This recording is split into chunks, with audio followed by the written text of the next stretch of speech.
सहजानंद धन्य आजनी घड़ी।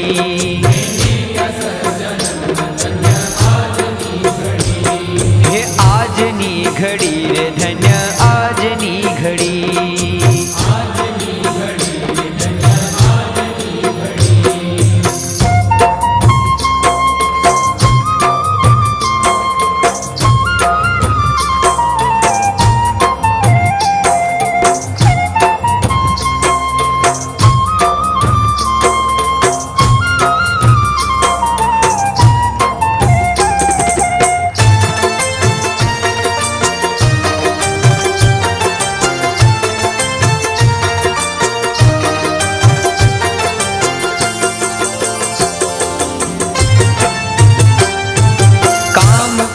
लोभ विषय नाश के नड़ी।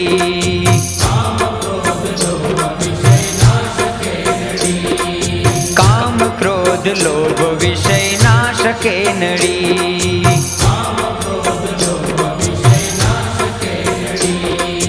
मौजी केरी मूर्ति मारा हृदय मां खड़ी।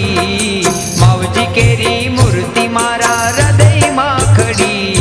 मैं निरख्या सहजानंद धन्य आजनी घड़ी।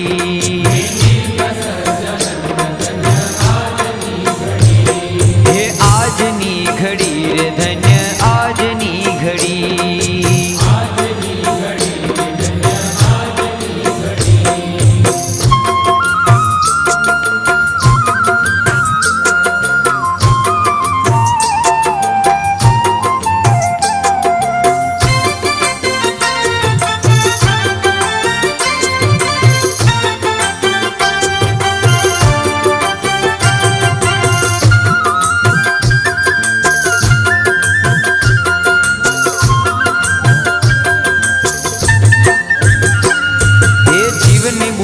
जानी न शके ए मोटी अड़ी।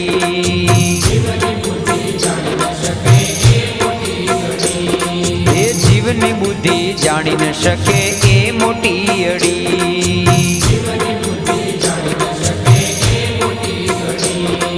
सद्गुरुनी दृष्टि थाता वस्तु ये जड़ी। सद्गुरुनी दृष्टि थाता वस्तु ये जड़ी। मैं निरख्या सहजानंद धन्य आजनी घड़ी।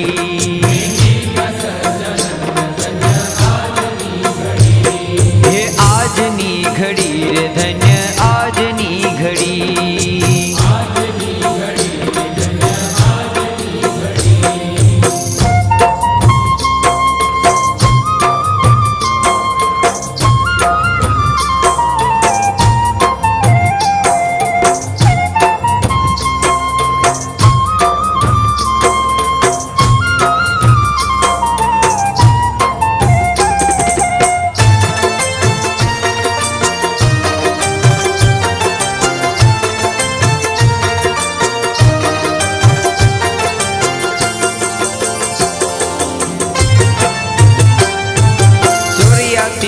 खाणमा हूँ तो थाक्यो आथड़ी।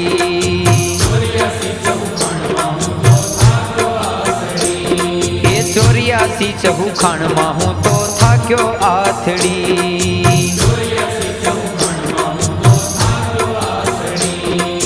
अंतर हरीशु एकता थाता दुग्धा दूर पड़ी। अंतर हरीशु एकता थाता दुग्धा दूर पड़ी। मैं निरख्या सहजानंद धन्य आजनी घड़ी।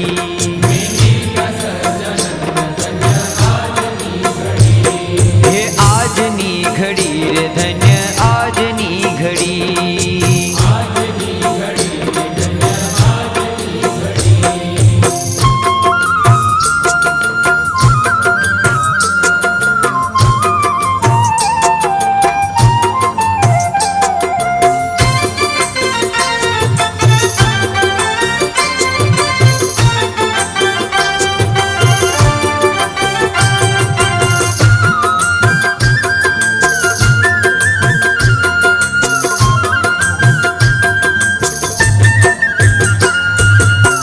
कुची गुरु गम से गया ताला उघड़ी।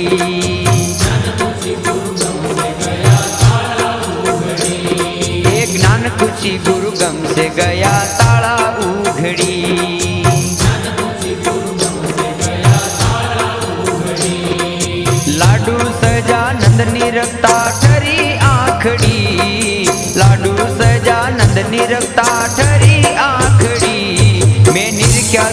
સહજાનંદ ધન્ય આજની ઘડી,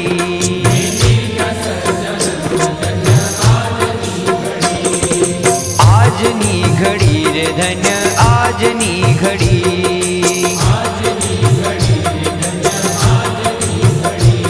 હે આજની ઘડી રે ધન્ય આજની ઘડી.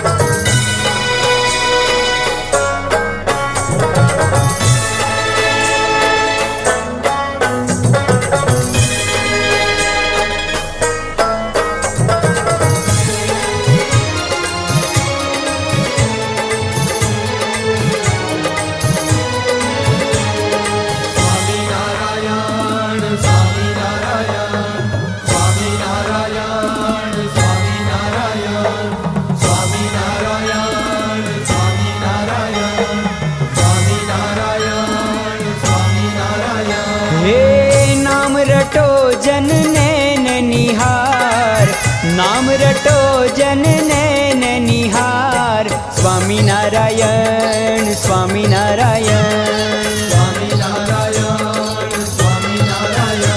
हे नाम रटो जन नैन निहार, नाम रटो जन नैन निहार, स्वामी नारायण स्वामी नारायण स्वामी नारायण.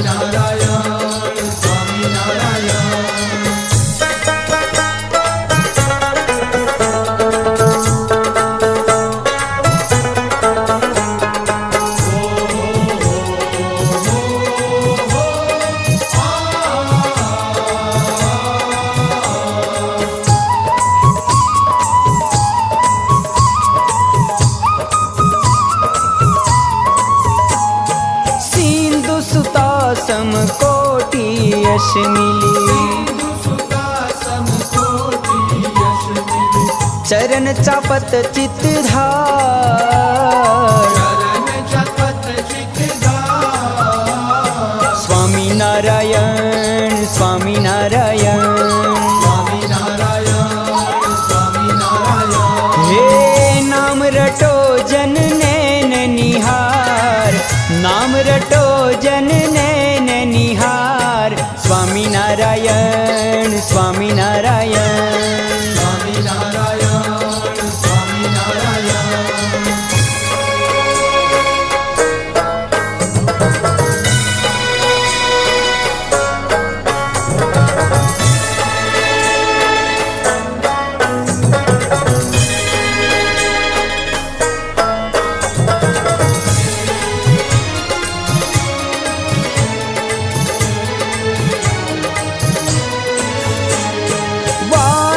सुत वृष वाहन सुरवसु,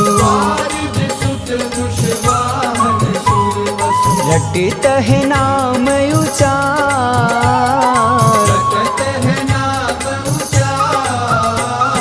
स्वामी नारायण स्वामी नारायण स्वामी नारायण स्वामी नारायण. हे नाम रटो जन नैन निहार, नाम रटो जन नैन निहार, स्वामी नारायण स्वामी नारायण स्वामी नारायण स्वामी नारायण.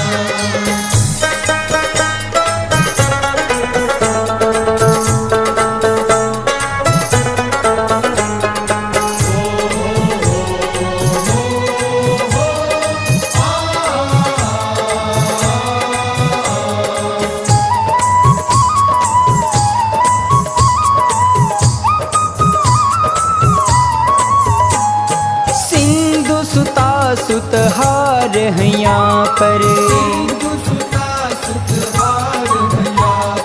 लटकत ललित अपार,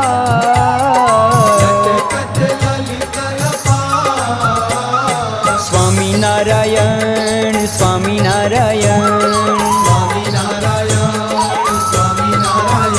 हे नाम रटो जन नैन निहार, नाम रटो.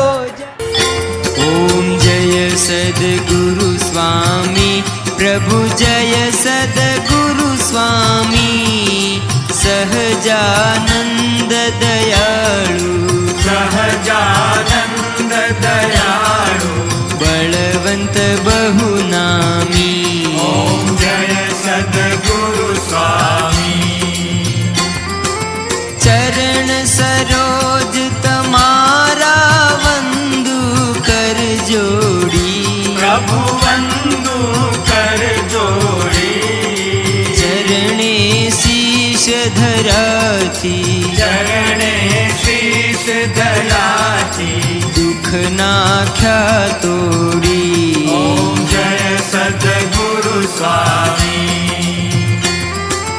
નારાયણ નર ભ્રાતા દ્વિજ કુળ તનુ ધારી પ્રભુ દ્વિજ કુળ તનુ ધારી પામર પતિત ઉધાર્યા પામર પતિત ઉધાર્યા અગણિત નર નારી ઓમ જય સદગુરુ સ્વામી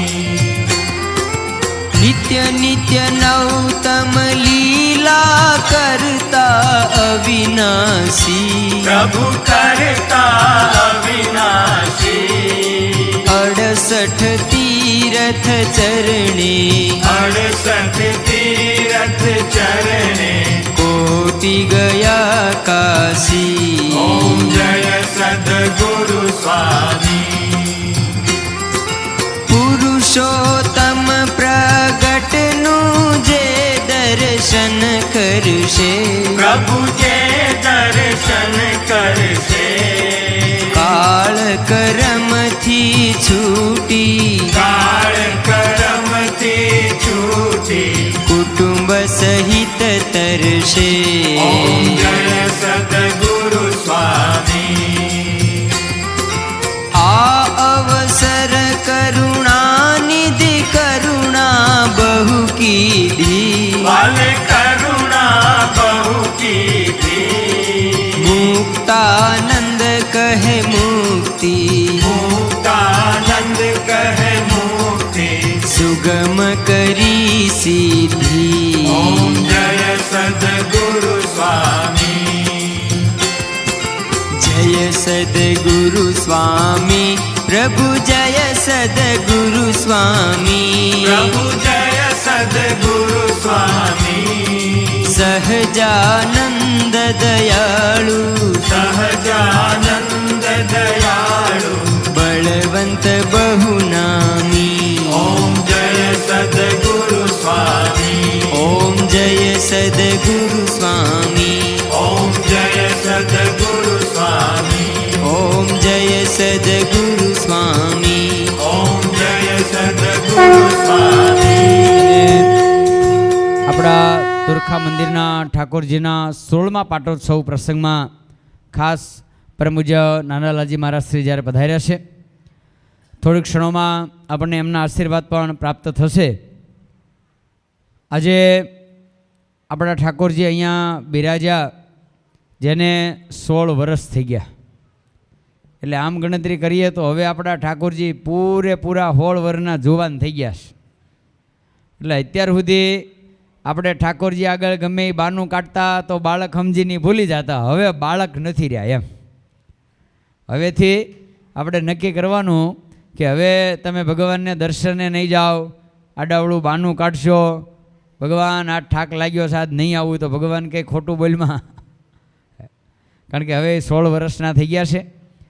અને આપણા સત્સંગનો એવો દિવ્ય ભાવ અને સાથે સાથે આપણા સત્સંગની જે અદ્ભુત એકતા છે, ભગવાન સ્વામિનારાયણની મૂળ પરંપરા અને સિદ્ધાંતો પ્રત્યેની આપણી જે નિષ્ઠા છે, એ નિષ્ઠાનું જ એ પરિણામ છે કે આજે આટલા મોટા કાર્યક્રમોની વચ્ચે પણ પૂજ્ય લાલજી મહારાજ આપણને અહીંયા આશીર્વાદ આપવા પધાર્યા છે. અને હું જ્યારે આવ્યો ત્યારે જ બધાએ કીધું કે તમે તો ક્યાં છપૈયા હતા ને અત્યારે માં અહીં ક્યાંથી? મેં કીધું હું જ ખુદ છું ને, મારું નામ જ છે. એટલે અમે તો ન્યાય હોય ને ઘડીકમાં, પણ બધા જ સંતોની અમારી રિટર્ન આવવાનો ટાઈમ અમારો 18 તારીખનો હતો. કે બધાય 18 તારીખે સાંજે ગરડા આવવાનું. કારણ કે હજી આજનો દિવસ તો એવો છે કે અત્યારમાં જે બધાય વાહનો, બધાય યાત્રિકો એ બધાને પરત કરવાના, વાહનોવાળાને બધાને વળાવવાના, આ બધુંય એને બધાને લક્ષ્મીજી ચૂકતે કરવાના, આ બધી વ્યવસ્થાનો આજનો કાર્યક્રમ હતો. પણ ગઈકાલે જ્યારે વાત થઈ 14 તારીખે પૂજ્ય લાલજી મહારાજ ત્યાં સપરિવાર સાથે પદયાત્રામાં જ્યારે અયોધ્યા આવ્યા અને એ સમયે જ્યારે વાત થઈ એટલે ત્યારે લાલજી મહારાજે મને વાત કરી કે તમારો પ્રોગ્રામ, મેં તો 18 સાંજે અમે પહોંચી જશું. એટલે મને કે એવું લાગે તો તમે એક કાર્યક્રમ ચેન્જ કરો તો નાના લાલજી મહારાજ તુરખા જાય છે. પણ નાના લાલજી મહારાજ આમે ધર્મકુળ ભોળું છે, આપણે જાણીએ છીએ. એમની તબિયત એ બરાબર નથી, ડાયાલિસિસ કરવાનું હોય અને એ કાંઈ હરિભક્તોને કહી શકશે નહીં, હરિભક્તો 12-1 વાગ્યા સુધી છોડશે નહીં. એટલે તમે જો પહોંચી જાઓ તો સમયસર એમને પાછા હોસ્પિટલે તમે પહોંચાડી દો. એટલે મેં કીધું કાંઈ વાંધો નહીં, હું મારી ટિકિટનું ગોઠવી લઉં. તરત મેં એને સ્વામીએ ટિકિટ લીધી, બેસી ગયા. અહીંયા ઉતર્યા પછી કેમ આવવું એ નક્કી નહોતું. બોલો, એરપોર્ટ પહોંચ્યા એટલે વિશ્વલ્લભ સ્વામી મને કહે આપણે બે જઈએ છીએ, અમદાવાદથી કોણ લેવા આવશે? મેં કીધું થઈ રહે, હા લો, ધર્મકુળની આજ્ઞા છે, પહોંચી જાઉં, કોકનું કોક જડી જાહે. અને એરપોર્ટ પહોંચી અને મેં એક હરિભગતને ફોન કર્યો પણ એમણે ઉપાડ્યો નહીં. એટલે પછી અમદાવાદ કાઢી અને બીજો નંબર કાઢ્યો. આપણે દિલીપભાઈ ફતેપરા નાગલપરવાળા, તમે ઘણા બધા ઓળખતા હશો. તો ડી ઉપર સીધો એનો નંબર આવ્યો, એને ફોન કર્યો. એટલે મેં કીધું ક્યાં? તો અમદાવાદ. મેં કીધું ફ્રી છો કાંઈ કામમાં છો? મને કે તમે કામ બોલો. મેં કીધું ફ્રી હો તો ગોપીનાથજી મહારાજના દર્શન કરવાનું કહું તો? મને કે રેડી. મેં તો હું એરપોર્ટ ઉતરું, ગાડી લઈને આવી જાઉં. મને કે હાલો ઉતરો. એટલે તરત હાજર. અને મેં જેવી વાત કરીને તરત અમે એરપોર્ટ ઉતર્યા 6 વાગ્યે, તાઈ ગાડી લઈને હાજર થઈ ગયા. પછી કોઠારી સ્વામીનો ફોન આવ્યો કે આપણે તાત્કાલિક આફ્રિકા જવું પડશે, એટલે તમે વડતાલ થઈને હાલો. મેં કીધું વડતાલ જાઓ, ત્યાંથી પાસપોર્ટ લઉં તો તુરખા ન પોગું. એટલે મેં કીધું હવે લાલજી મહારાજને કીધું, મેં કીધું બાબુજી પાસપોર્ટ પોગાડવાની વ્યવસ્થા તમે કરજો અને હું તુરખા પોગી જાઉં છું. અને પહેલાંય જ્યારે ભા ને બધાએ આવ્યા હતા ત્યારે વાત થઈ હતી. એટલે એ વખતે મેં કીધું હતું કે ભાઈ અમે તો પદયાત્રામાંથી મોડા આવશું, એટલે પાટોત્સવમાં નહીં આવી શકાય. સાંજે પૂજ્ય સુપાન સ્વામી સાથે વાત થઈ એટલે સાંજે મને કે કાંઈ વાંધો નહીં, આપણે બે જાહું. સવારમાં જ્યારે ગયો એટલે રેડી થઈને બેઠા હતા. એટલે મેં કીધું હાલો જવું છે. મને કે થોડુંક શરીરમાં કસર છે, તું જઈ આવી તો? મેં તો નો હરખું હોય તો માથે હાથ મૂકો, તમારા વતી હું જઈ આવું, બીજું હું. પણ હવે વડીલ સંતો જે છે, અમારી એવી ભાવના હોય કે તમે કદાચ આવો, આશીર્વાદ દો, હરિભક્તો રાજી થાય, પણ તમે પછી ત્યાં 2 દી હેરાન થાવ તો એવું નહીં કરવાનું. અને એમાંય અમારો સ્વાર્થ એ છે કે તમે હેરાન થાવ 2 દી અમારે થવાનું ને. હવે માનો કે વડીલ સંતો છે એને શરીરમાં નાની મોટી કાંઈક અસર આવી તો અમે અટકીને એની હારે. એટલે મેં કીધું તમે માથે હાથ મૂકી દો, તમારા વતી હું જઈ આવું છું. અને સ્વયં ધર્મકુળ જ્યારે હોય ત્યારે બીજું કાંઈ જોવાનું ન હોય. પણ વાલા ભક્તો, હજી જાગ્યો ને એટલે મને એમ છે કે હજી હું પદયાત્રામાં જ છું. અત્યારે સભા જોઈને ચહેરા બદલાણા, કોઈના બિલ્લા ન ભાળ્યા એટલે ખબર પડી કે આપણે તુરખા આવી ગયા. પણ હકીકત એ છે વાલા ભક્તો કે પદયાત્રાની જે મજા છે ને, બિલકુલ અલગ મજા છે. આમાંથી ઘણા બધા ભક્તોએ પદયાત્રાનો લાભ લીધો છે. આ વખતે તુરખાવાળા મને છેતરી ગયા છે, પણ તોય કોણ આવ્યું હતું આપણે તુરખાવાળું અત્યારે યાત્રામાં? છે ને આપણે કોણ છીએ? એક જણા ના, સમનભાઈ છે. એટલે હનાળી તુલખા તો અમે એક જ છે. એટલે તમારા 2 વતી સમનભાઈએ અમને આમ યાદ રૂક ભાઈ, ના ના ખામી નથી એમ, આપણી ખોટ પૂરી કરી દીધી છે. પણ હવે આવતી વખતે હું ખોટ ડબલ વટક વાળવાનો છું, બરાબર ને? પણ અત્યારથી કહી દઉં છું. અને આ યાત્રાની મજા એવી જબરજસ્ત હતી કે ધર્મકુળ એટલું બધું રાજી થઈ ગયું કે લાલજી મહારાજે, હાલો શું થયું, એક મિનિટ આવી જાવ. લાલજી મહારાજે ખૂબ પોતાનો રાજીપો દર્શાવ્યો. આ બાજુથી જ શરૂ કરો, આગળનો ભાગ ખાલી રહેવા દો. હજી જે મોડા આવશે ને, મોટા મોટા હોય ને મોડા આવશે, એટલે અહીંયા મોર બેસે.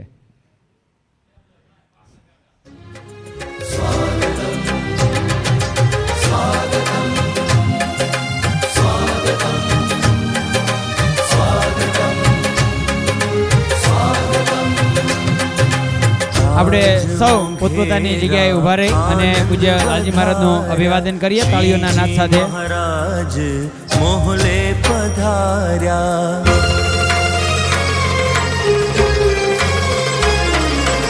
આજ ઘેરા આનંદ વધાર્યા, શ્રીજી મહારાજ મોહલે પધાર્યા, આજ ઘેરા આનંદ વધાર્યા, લાલજી મહારાજ મોહલે પધાર્યા.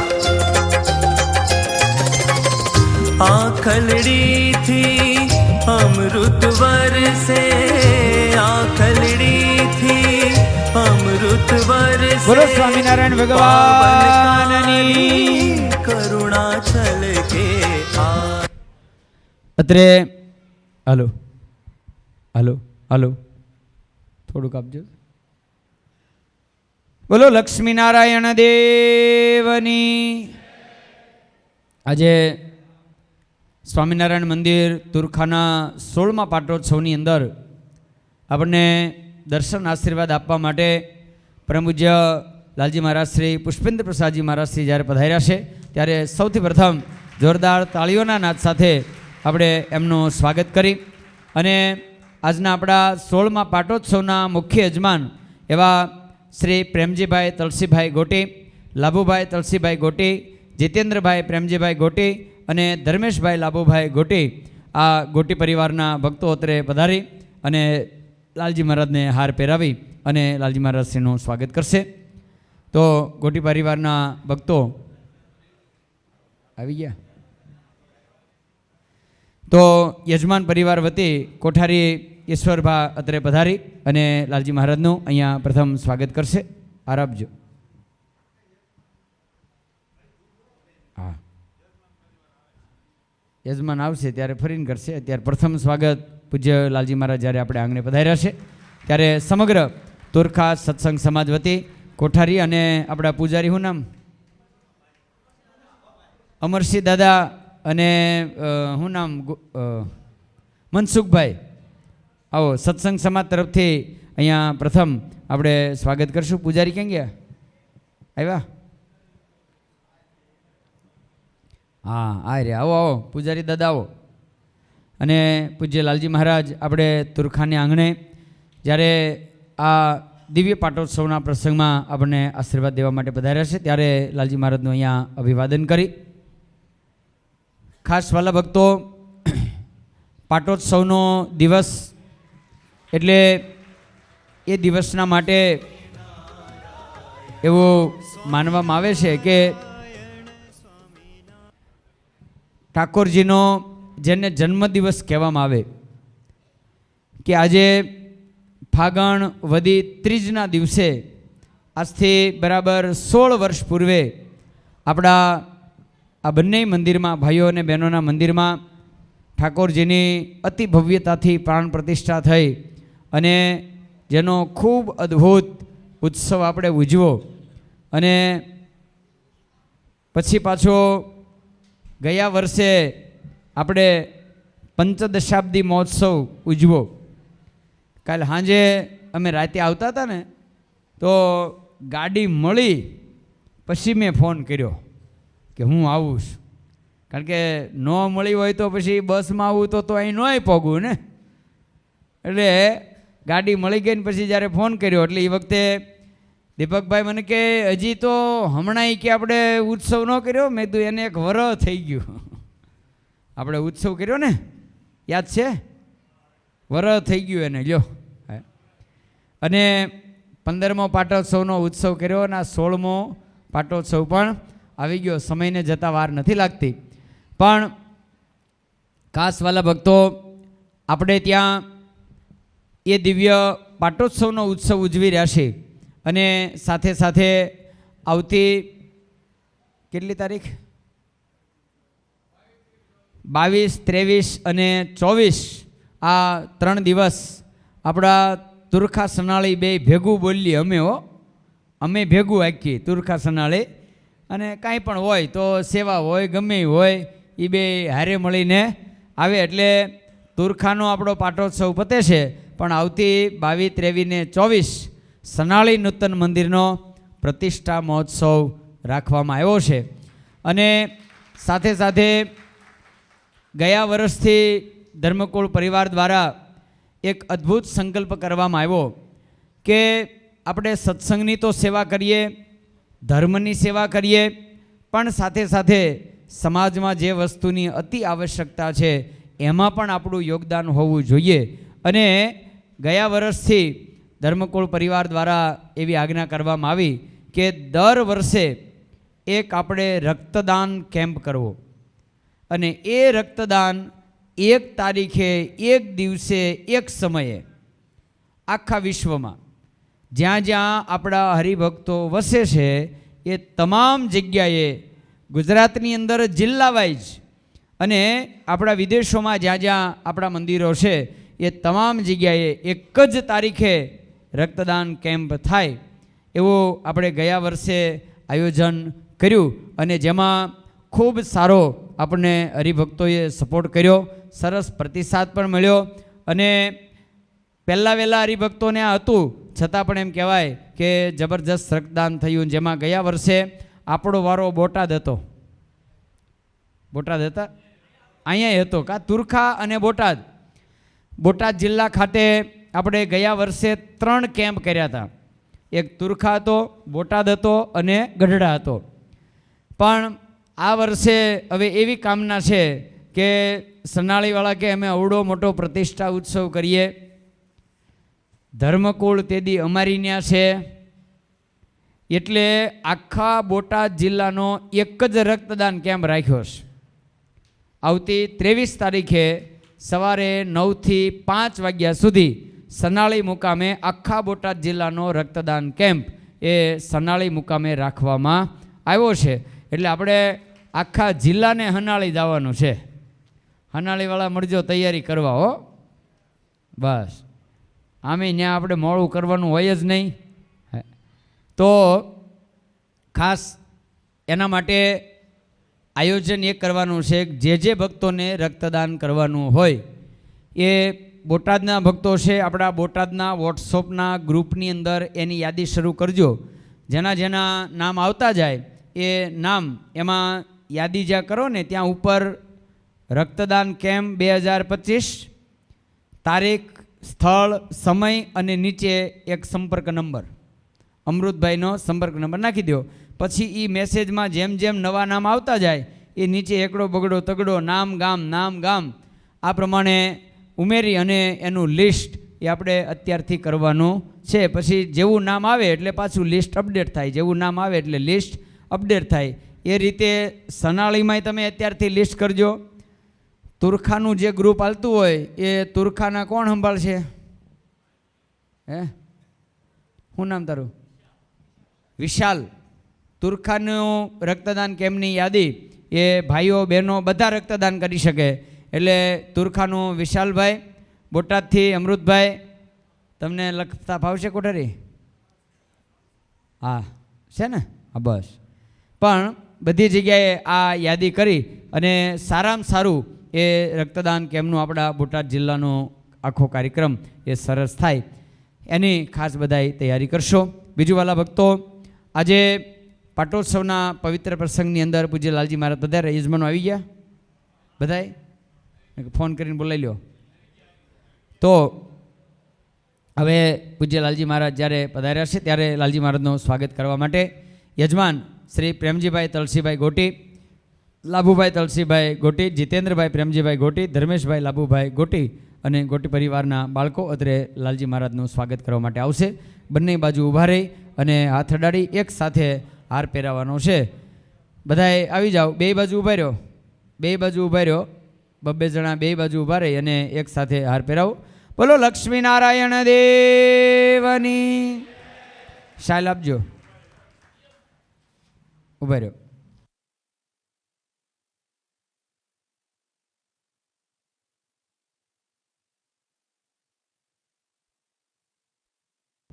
યજમાન પરિવારે આવો સરસ લાભ લીધો છે ત્યારે સમગ્ર સત્સંગ સમાજ વતી ઈશ્વરભા એ યજમાનોને અહીંયા શાલ ઓઢાડી અને સન્માનિત મંદિર તરફથી કરી રહ્યા છે. તાળીઓનાથી આપણે વધાવીએ. સાથે સાથે આ પાટોત્સવ જોયા પછી અન્ય કોઈ ભક્તોને ઈચ્છા થાય કે આપણે આવો લાભ લેવો છે તો આવતા વર્ષનો એટલે કે 2026નો પાટોત્સવ 17મો પાટોત્સવ એ સાંખ્યોગી કોમલબેન ગુરુ અંજુબેન વડતાલ એમના તરફથી આવતા વર્ષનો પાટોત્સવ છે. એમને તાળીઓનાથી વધાવીએ. ત્યાર પછી 2027નો પાટોત્સવ હવાલદાર અમરસિંહભાઈ આંબાભાઈ પૂજારી એમના તરફથી 2027નો પાટોત્સવ છે. 2028નો પાટોત્સવ રમેશભાઈ ઠાકરસિંહભાઈ માંગુકિયા એમના તરફથી છે.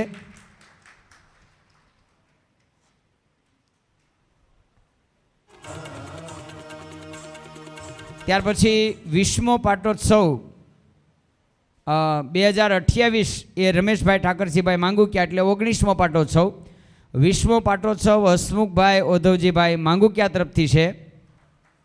21મો પાટોત્સવ એટલે 2030માં 21મો પાટોત્સવ આવશે.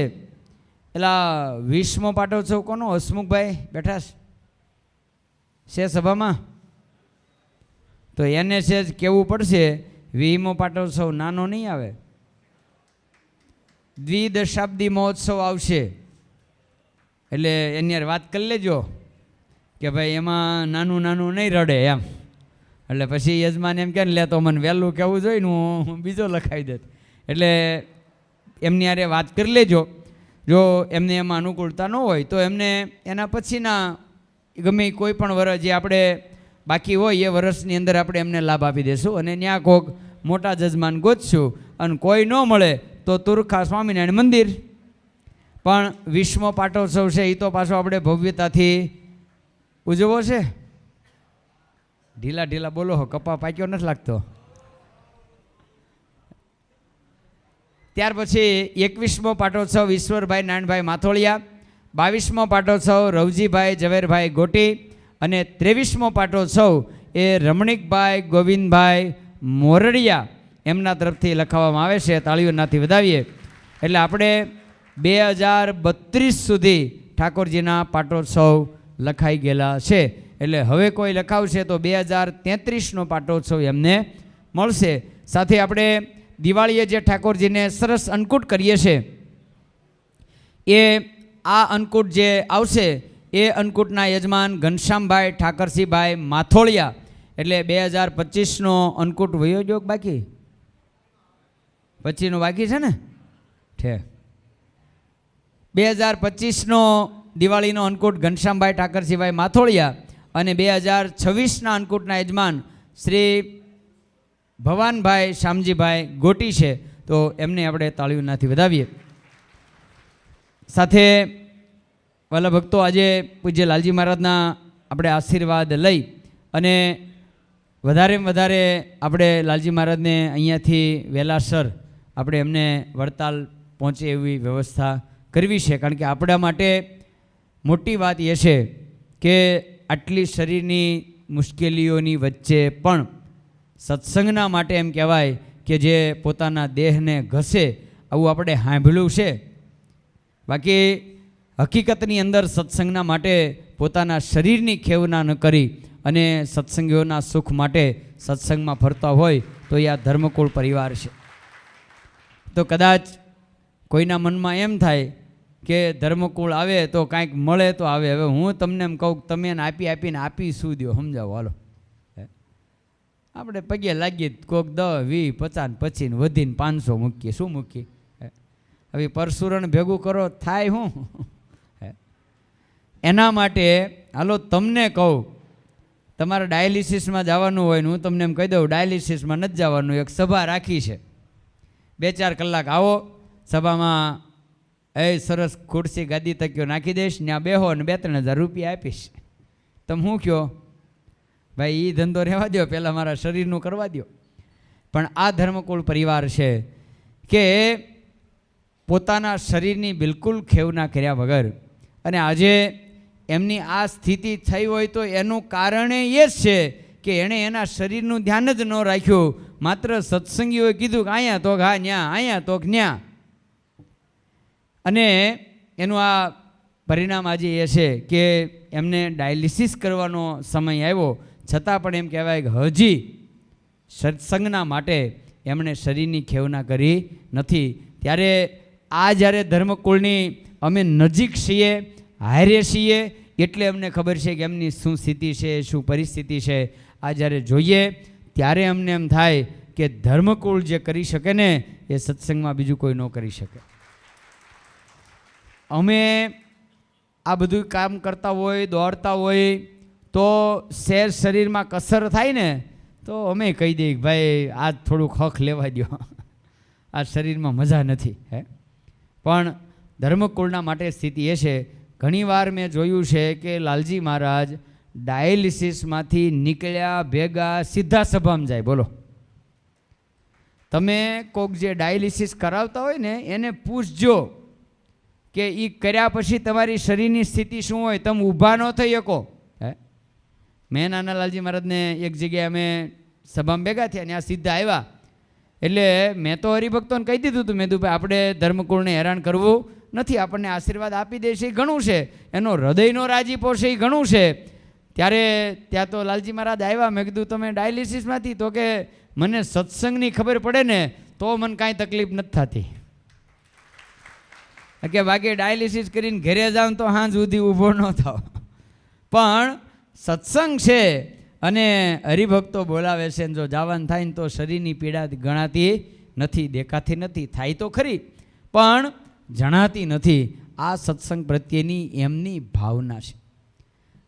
એટલે અમે એવું માનીએ છીએ કે એ આપણા મા બાપ છે, આપણને છોકરા ગણે છે, તો આપણે છોકરાની ફરજ નિભાવવાની કે નહીં? મા બાપ તો છોકરાના માટે પોતાનું સર્વસ્વ ન્યોછાવર કરી દે, એ એના શરીરની ખેવના ન કરે. જેમ તમે ઘરે ઘરે અનુભવતા હશો કે તમારા માતા પિતા હોય એ સંતાનના માટે પોતાના શોખને, પોતાની ઈચ્છાઓને તિલાંજલિ આપી અને પોતાના સંતાનોને રાજી કરવાનો પ્રયત્ન કરે. એમ આજે સત્સંગમાં પણ એમ કહેવાય કે ધર્મકુળ પરિવાર એ આપણા માટે એની તમામ ઈચ્છાઓ, કામનાઓ આ બધા એની સાઈડમાં મૂકી અને સત્સંગ માટે વિચરણ કરે છે. અરે ઘણીવાર એવી પરિસ્થિતિ થાય કે લાલી રાજાનો કે બાળલાલજી મહારાજનો જન્મદિવસ હોય ને, અને એ આગ્રહ કરે કે પાપા મારો જન્મદિવસ છે, તે દી તો અમારી હારે રહ્યો, તો એમ કે નહીં, પહેલો મારો આ પરિવાર છે, પહેલાં ન્યા અને પછી ઘરે. અસંખ્ય વાર એવી ઘટનાઓ બની છે કે નકર તમારા પરિવારમાં જ્યારે આવું હોય, તમારા સંતાનનું હોય તો તમે એમ કહો ને કે ભાઈ તે દી મારે ઘરે રહેવું પડશે. સ્કૂલમાં કાંઈક હોય, છોકરાનું હોય તો તમારે જવું પડે ને. પરિવારના કોઈ કાર્યક્રમમાં ક્યાંય હાજર નહીં, અને સત્સંગના જે કામ હોય ત્યાં બધે ખડે પગે. અને વાલા ભક્તો, અમે સૌથી વધારે આ કાર્ય ખાસ કરીને જ્યારે પદયાત્રા કરીને તો એના આયોજનના સમયે ઘણા બધા એવું કીધું કે આટલું બધું અઘરું આ ન કરાય, કારણ કે 45 દિવસનો કાર્યક્રમ. કેટલા? અને ક્યાં અજાણ્યા રાજ્ય, એની અંદર જવાનું, અજાણ્યા લોકો, રોડ માથે રહેવાનું, ખાવાનું મળે ન મળે, એમાંય હારે બહેનો, ભાઈઓની સંખ્યા એટલી ને એટલી, બહેનોની સંખ્યા, અને એમાંય 85 પાછા સાંખ્યોગી બહેનો. હવે એ બધાને સાચવવાના. અજાણ્યા દેશમાં અજાણ્યા માણસોની વચ્ચે એ બધાનું ધ્યાન સુરક્ષા ઠાકોરજી કરે તો જ થાય, આપણાથી થાય. પણ છતાંય એમ કહેવાય કે આ યાત્રામાં પળે પળે એવા પરચા મળ્યા કે આપણે માનવું પડે કે ઠાકોરજી સતત આપણી સાથે છે. અને એનાથી મોટી વાત કે ધર્મકુળ પરિવારનો એવડો મોટો રાજીપો મળ્યો કે આખો પરિવાર આખી યાત્રામાં 5 વખત આશીર્વાદ દેવા આવ્યા. બોલો. અને એમાંય 2 વારના આશીર્વાદ તો અમને એવા મળ્યા કે રાતે 2:30 વાગ્યે મને ફોન કર્યો, જાગો છો? મેં તો આપનો ફોન આવ્યો એટલે જાગ્યો. મને કે તો લાલજી મહારાજ કે બાપજીની ઈચ્છા છે કે અત્યારે આપણે યાત્રિકોને મળવા જવું છે. મેં કીધું પધારો. મેં કીધું હમણાં બધાને જગાડું. અને 3 વાગ્યા ત્યાં મારા શ્રી લાલજી મહારાજ, માતુશ્રી, વહુજી મહારાજ, બાળલાલજી મહારાજ, લાલી રાજા, બચુબા, બાબા રાજા, આખો પરિવાર એ સંઘની અંદર પધાર્યા અને જગાડીને આશીર્વાદ દે. કેવડી મોટી વાત કહેવાય. અને એ સમયે જ્યારે ત્યાં વાત કરી તો અલા ભક્તો વચ્ચે અમારે કુંભ આવતો હતો, કારણ કે અમારો રૂટ તો એ હતો ને, એટલે ત્યાંથી 150-200 કિલોમીટર કુંભ પ્રયાગ આઘું રહેતું હતું. એટલે અમુક હરિભક્તોની ઈચ્છા થઈ તો એણે એમ કીધું કે આપણે એવું કરીએ કે 1-2 દિવસ કાંઈક ઝાઝું હાલી નાખીએ અને પછી કાંઈક આઘા પાછું કરી અને રસ્તામાં ફાઇટ મારીને કુંભ જઈએ તો. અને જ્યારે મહારાજશ્રીને સમાચાર મળ્યા એટલે એ સમયે મહારાજશ્રીએ કીધું કે તમે અત્યારે જે સંકલ્પ લઈને નીકળ્યા છો ને એ કામ કરો. મેં કીધું પણ કુંભનું? તો કે એ હું સ્વયં કુંભનું પાણી લઈને આવીશ અને તમને નવરાવી દઈશ. બોલો. તમારે પ્રયાગ સુધી જવાની જરૂર નથી, હું પોતે પ્રયાગનું પાણી લઈ આવીશ અને તમને બધાને નવરાવીશ. અને ખુદ મહારાજશ્રી એમ કહેવાય કે ગાડીમાં કુંભનું પાણી ભરી અને આવ્યા અને સવારમાં 3 વાગ્યામાં બધાને નવરાવ્યા. બોલો. સ્વયં લાલજી મહારાજ એમ કહેવાય કે જળ લઈને નીકળ્યા અને બધાને બહેનોને, બચુબા, પછી વહુજી મહારાજને હતા એમણે સાંખ્યોગી બહેનોને બધાય અમે કલ્પના કરો કે કુંભમાં તો આપણે જાતે જ જવું પડે અને એમાં અમારે ડબલ ભાગ. એક તો ભગવાનના દીકરા આપણા ગુરુ એ ખુદ કુંભનું જળ લઈને આવ્યા. આ સોનામાં સુગંધ ન કહેવાય. અને એનું પરિણામ કે આટલો મોટો સંઘ સંપૂર્ણ નિર્વિઘ્ને એ અયોધ્યા થઈ અને છપૈયા સુધી પહોંચ્યો.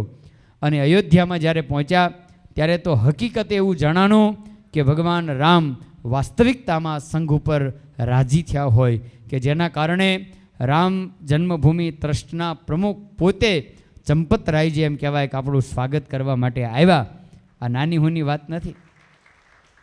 અને આખા સંઘ વતી લાલજી મહારાજ, વહુજી મહારાજ બધાને સ્પેશિયલ ઠેઠ અંદર લઈ જઈ અને આપણા સંપ્રદાયના પ્રોટોકોલ પ્રમાણે એમની મર્યાદા જાળવી અને એમનું ત્યાં સ્વાગત કર્યું, સન્માન કર્યું, શાલ ઉઢાડી. અને આખા સંઘને વિશેષ કરીને સાંખ્યોગી બહેનોને આ બધાને સ્પેશિયલ અલગથી આપણી મર્યાદા જળવાઈ રહે એ પ્રમાણે બધાને દર્શન કરાવ્યા. આ ભગવાનનો રાજીપો હોય તો થાય ને, બાકી આપણે વટ કરવા જઈ હું કોણ છું મને અંદર લઈ જાવ તો ન મેળાવે.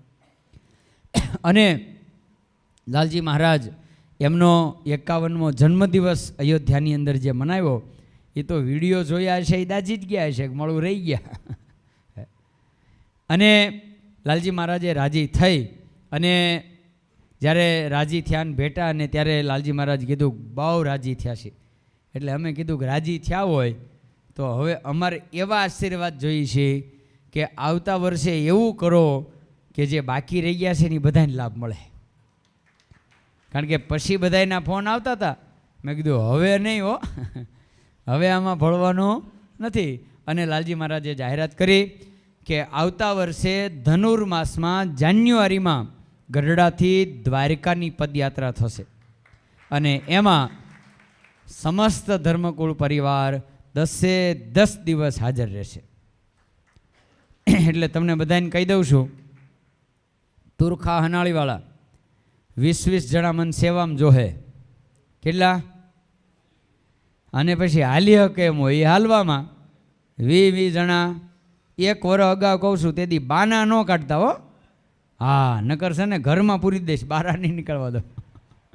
કારણ કે આ વખતે તમે સટકી ગયા છો. એટલે આવતા વર્ષે ફરજિયાત બંને, કારણ કે ધર્મકુળ જ્યારે હારે આવવાનું હોય ત્યારે પછી નાની સંખ્યા રહે અને હજી વરદીનો ટાઈમ છે અને એના ફોર્મ આપણે થોડા દિવસોમાં જ ભરવાની શરૂઆત કરી દઈશું. પણ લાલજી મહારાજે કીધું કે આ વખતે પહેલાં ફોર્મ અમારા ભરાય પછી બધાના ભરવાના છે. એટલે પહેલાં બાપુજી આપણે કેમ કરશું? હે, બરાબર ને? એટલે પહેલાં ફોર્મ ધર્મકુળ પરિવારના ભરાઈ જાય પછી આપણે હરિભક્તોના ફોર્મ ભરવાના છે.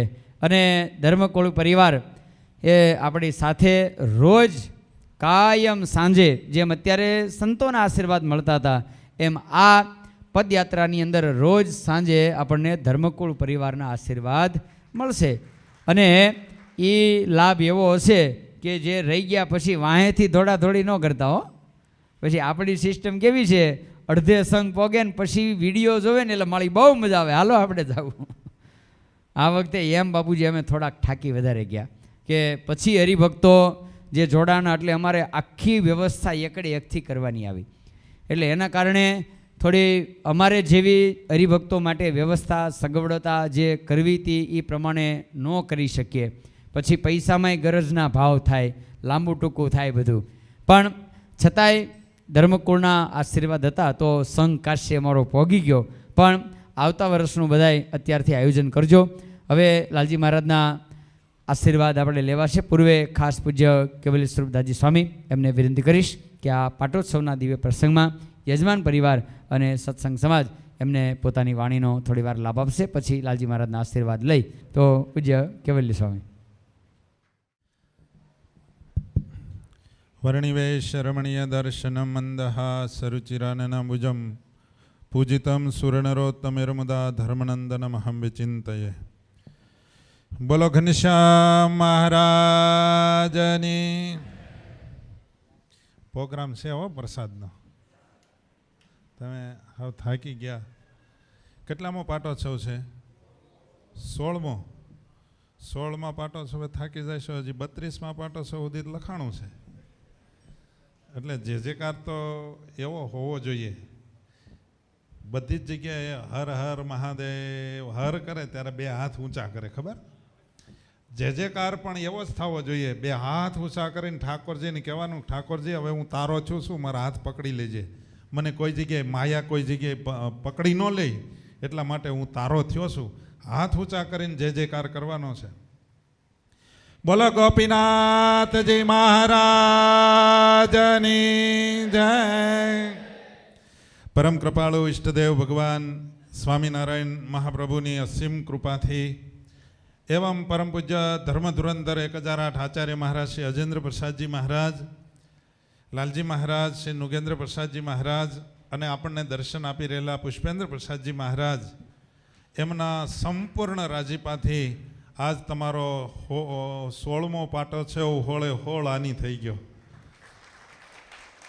પહેલાં ભક્તો મને એમ હતું કે હું એકલો જઈશ સાધુમાં, પણ ઠાકોરજી ભેગા છે ને છપૈયાથી અહીંયા આવ્યા અને છપૈયાને મોકલ્યા.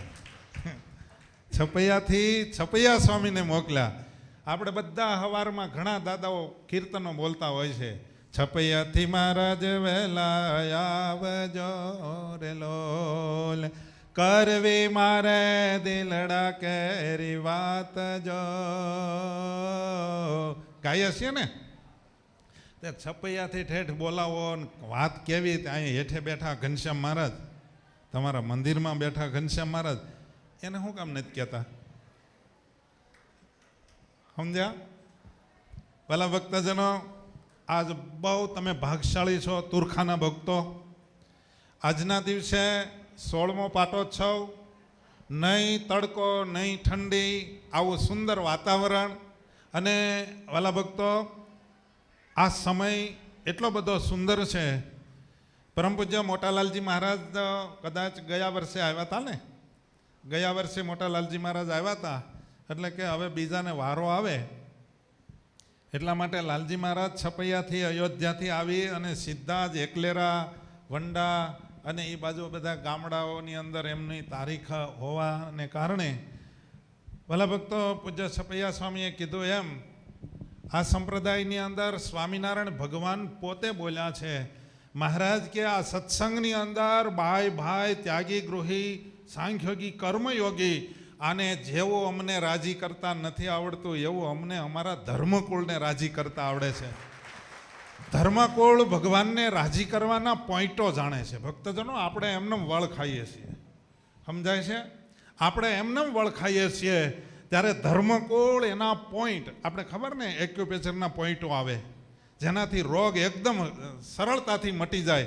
એ ધર્મકુળ સત્સંગની અંદર ભગવાનને રાજી કરવાના પોઈન્ટો જાણે છે અને આપણે તો એમને માગીએ છીએ એટલે કેદી ભેગું થાય નક્કી નહીં. પણ હું તો એમ કહું સ્વામિનારાયણ ભગવાન મધ્યના 48મા વચનામૃતમાં એવું બોલ્યા મહારાજ કે જેને ભગવાનના સ્વરૂપમાં અખંડ વૃત્તિ રહેતી હોય એની સાથે દિલ દઈ અને જે જોડાઈ જાય એને કશું કરવું બાકી નથી રહેતું. એને ભગવાન પોતે એની ભેગા રહે, એને અંતે અક્ષરધામ આપે.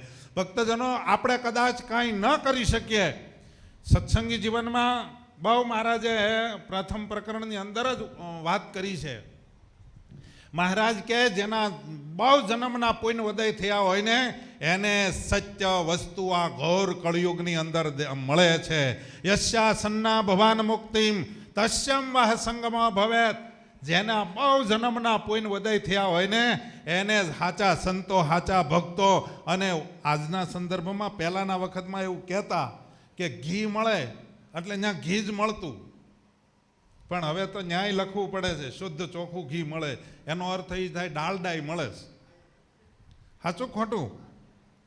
એમ અત્યારે કહેવું પડે બહુ જન્મના પુણ્ય ઉદય થયા હોય ત્યારે સ્વામિનારાયણ ભગવાને જે પ્રવર્તાવેલી રીતિ અને એની ઉપર પ્રસ્થાપિત કરેલા જે પરમ પૂજ્ય ધર્મધુરંધર આચાર્યો એની જે પરંપરા મળી હોય એના બહુ જન્મના પુણ્ય હોય એને મળે અને એ આપણને મળી છે. કારણ કે સૃષ્ટિનું સર્જન થયું ત્યારથી ભક્તજનો સૌ પ્રથમ ભગવાન નારાયણ બધાના ગુરુ હતા, પછી લક્ષ્મીજી, પછી વિશ્વક્સેન. એ બધા પરંપરામાં રામાનુજાચાર્યના શિષ્ય રામાનંદ સ્વામી એની પરંપરામાં ભગવાન સ્વામિનારાયણ ભગવાને સ્થાપિત કરેલા બે આચાર્ય વડતાલ અને અમદાવાદ. એમાં વડતાલ દેશ નીચે આપણે આવીએ રઘુવીરજી મહારાજથી ભગવત પ્રસાદજી મહારાજ, વિહારીલાલજી મહારાજ, શ્રીપતિ પ્રસાદજી મહારાજ, આનંદ પ્રસાદજી મહારાજ, નરેન્દ્ર પ્રસાદજી મહારાજ અને અત્યારે વિદ્યમાન આચાર્ય અજેન્દ્ર પ્રસાદજી મહારાજ. ભક્તજનો એક વાત બરાબર યાદ રાખજો, કાળજામાં લખી લેજો. મોક્ષ કરવો હોય તો જેને પરંપરામાં આવેલો જે ગુરુ મંત્ર જેના કાનમાં પડ્યો ને એનો સ્વામિનારાયણ ભગવાન હાથ ચાલે છે. કારણ કે આ તો મંત્ર દ્વારા ઉદ્ધાર છે.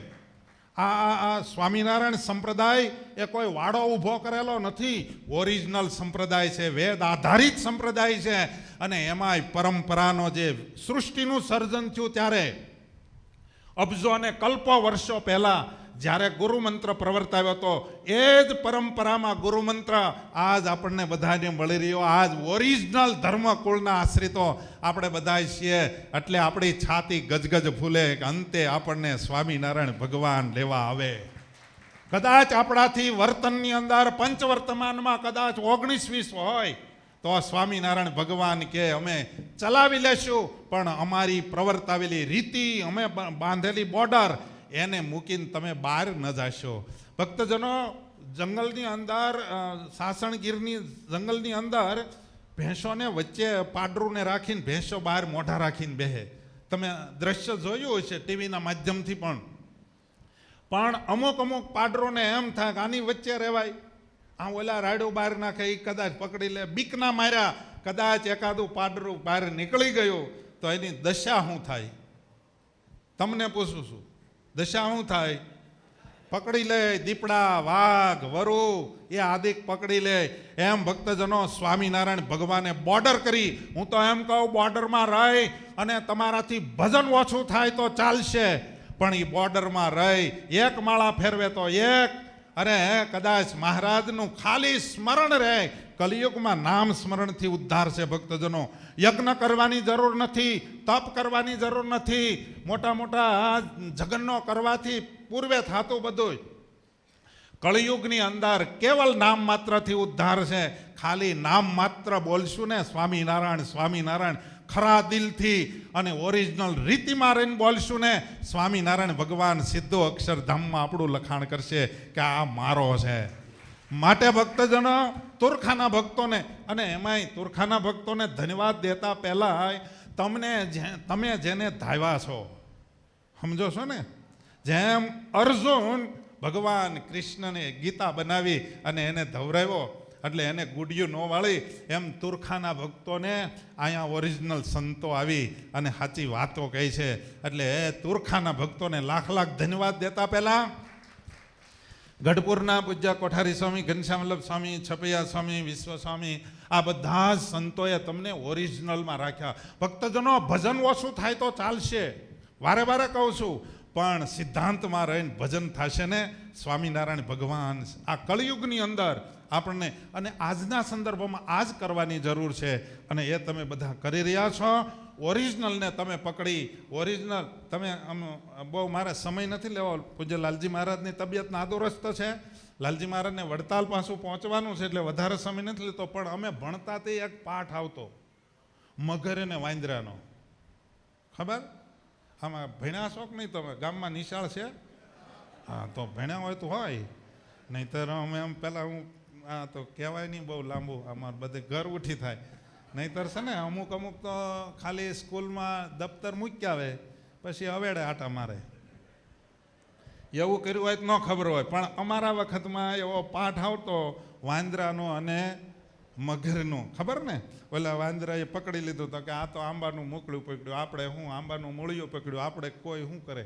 એટલે ઓલાને એમ થયું મારું હાંસીને એવું છે, મગરે મૂકી દીધો, વાંદરો ઉપર ચડી ગયો પાછો. એવો પાઠ આવતો. મારે વધારે ડીપમાં નથી જવું, પછી ક્યારેક સભા કરવા આવશું ત્યારે શીખશું, બરાબર? વાલા ભક્તો, આજે બહુ આનંદનો દિવસ છે, 16મો પાટોત્સવ. પરમ પૂજ્ય લાલજી મહારાજ, અને એક વાત કાળજામાં લખી લેજો ભક્તજનો, ગમે એટલા રૂપિયા વાપરો, ગમે એટલા સમય મોટા કરો, પણ જ્યાં ધર્મકુળની હાજરી ન હોય ને એનો રાજીપો ન હોય, એ આપણો મેળાવડો છે, બાકી એને ઉત્સવ ન કહેવાય. આજ લાલજી મહારાજની તબિયત નાદુરસ્ત હોવા છતાંય આપણે સ્વામિનારાયણને રાજી કરવા માટે આવ્યા છીએ.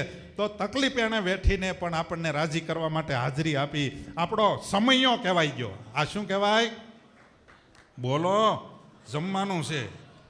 આપણો કયો કહેવાય? આ મોટો સમયો છે. આ કરોડો લાખો માણસો ભેગા થાય એને જ સમયો નહીં.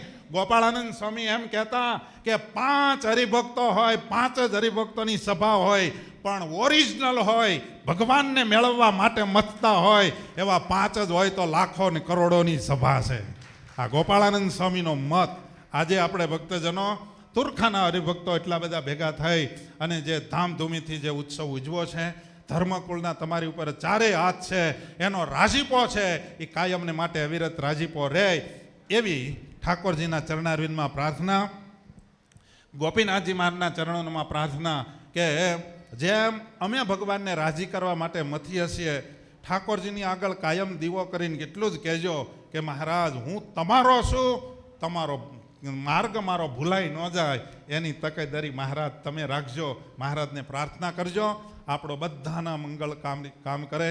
આજે 16મા પાટોત્સવના ટોટલી યજમાન પરિવારને બહુ મોટા ભાગ કહેવાય કે આજે મેં તો કીધું હતું આજે તમારા કળશ ચડી ગયા. એમ આજે ભક્તજનો 16મો પાટોત્સવ આપણે કહીએ ને કે વરસ 16 આની થયું, એમ મારા મતે તુરખાની અંદર 16 આની વરસ થયું, તમે જે માનતા હો તો. અને એનું કારણ છે, મોટા લાલજી મહારાજ આવે, મહારાજશ્રી આવે, માતુશ્રી આવે, મોટા વહુજી મહારાજ આવે, પણ તમને બધાને અનુભવ હોય કે નાના છોકરા ઉપર આખા કુટુંબનો ભાવ હોય ને? આ ધર્મકુળના નાનાલાલજી મહારાજ આવી અને આખા ધર્મકુળનું વાલ તમે અહીંયા ભેગું કર્યું છે, માટે ખૂબ ખૂબ ધન્યવાદ. સર્વના મનોરથ પૂર્ણ કરે. જે કોઈ નાની મોટી સેવા કરી છે, તન મન ધનથી સેવા કરી છે, અને ઠાકોરજી એવા બળિયા બનાવે. ધર્મ જ્ઞાન વૈરાગ્ય અને ભક્તિ નિયમ નિષ્ઠા અને પક્ષની અંદર સ્વામિનારાયણ ભગવાનને રાજી કરવા માટે મથે એવા ભક્તો બનાવે, એવી ઠાકોરજીના ચરણારવિંદમાં, ધર્મકુળના ચરણારવિંદમાં પ્રાર્થના.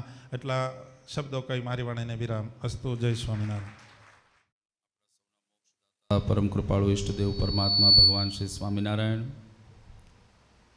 સ્વામિનારાયણ સંપ્રદાય ગઢપુર પ્રદેશ પ્રાણ સમાન ગઢપુર પ્રદેશ અધિષ્ઠાતા દેવ ગોપીનાથજી મહારાજના દિવ્ય રૂડા આશીર્વાદથી,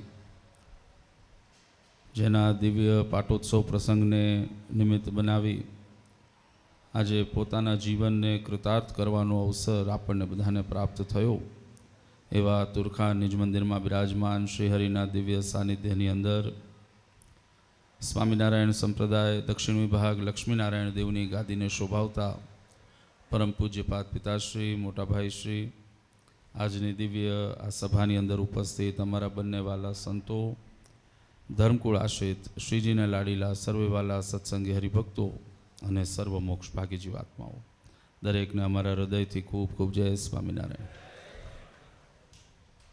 આજે તુરખા ગામને આંગણે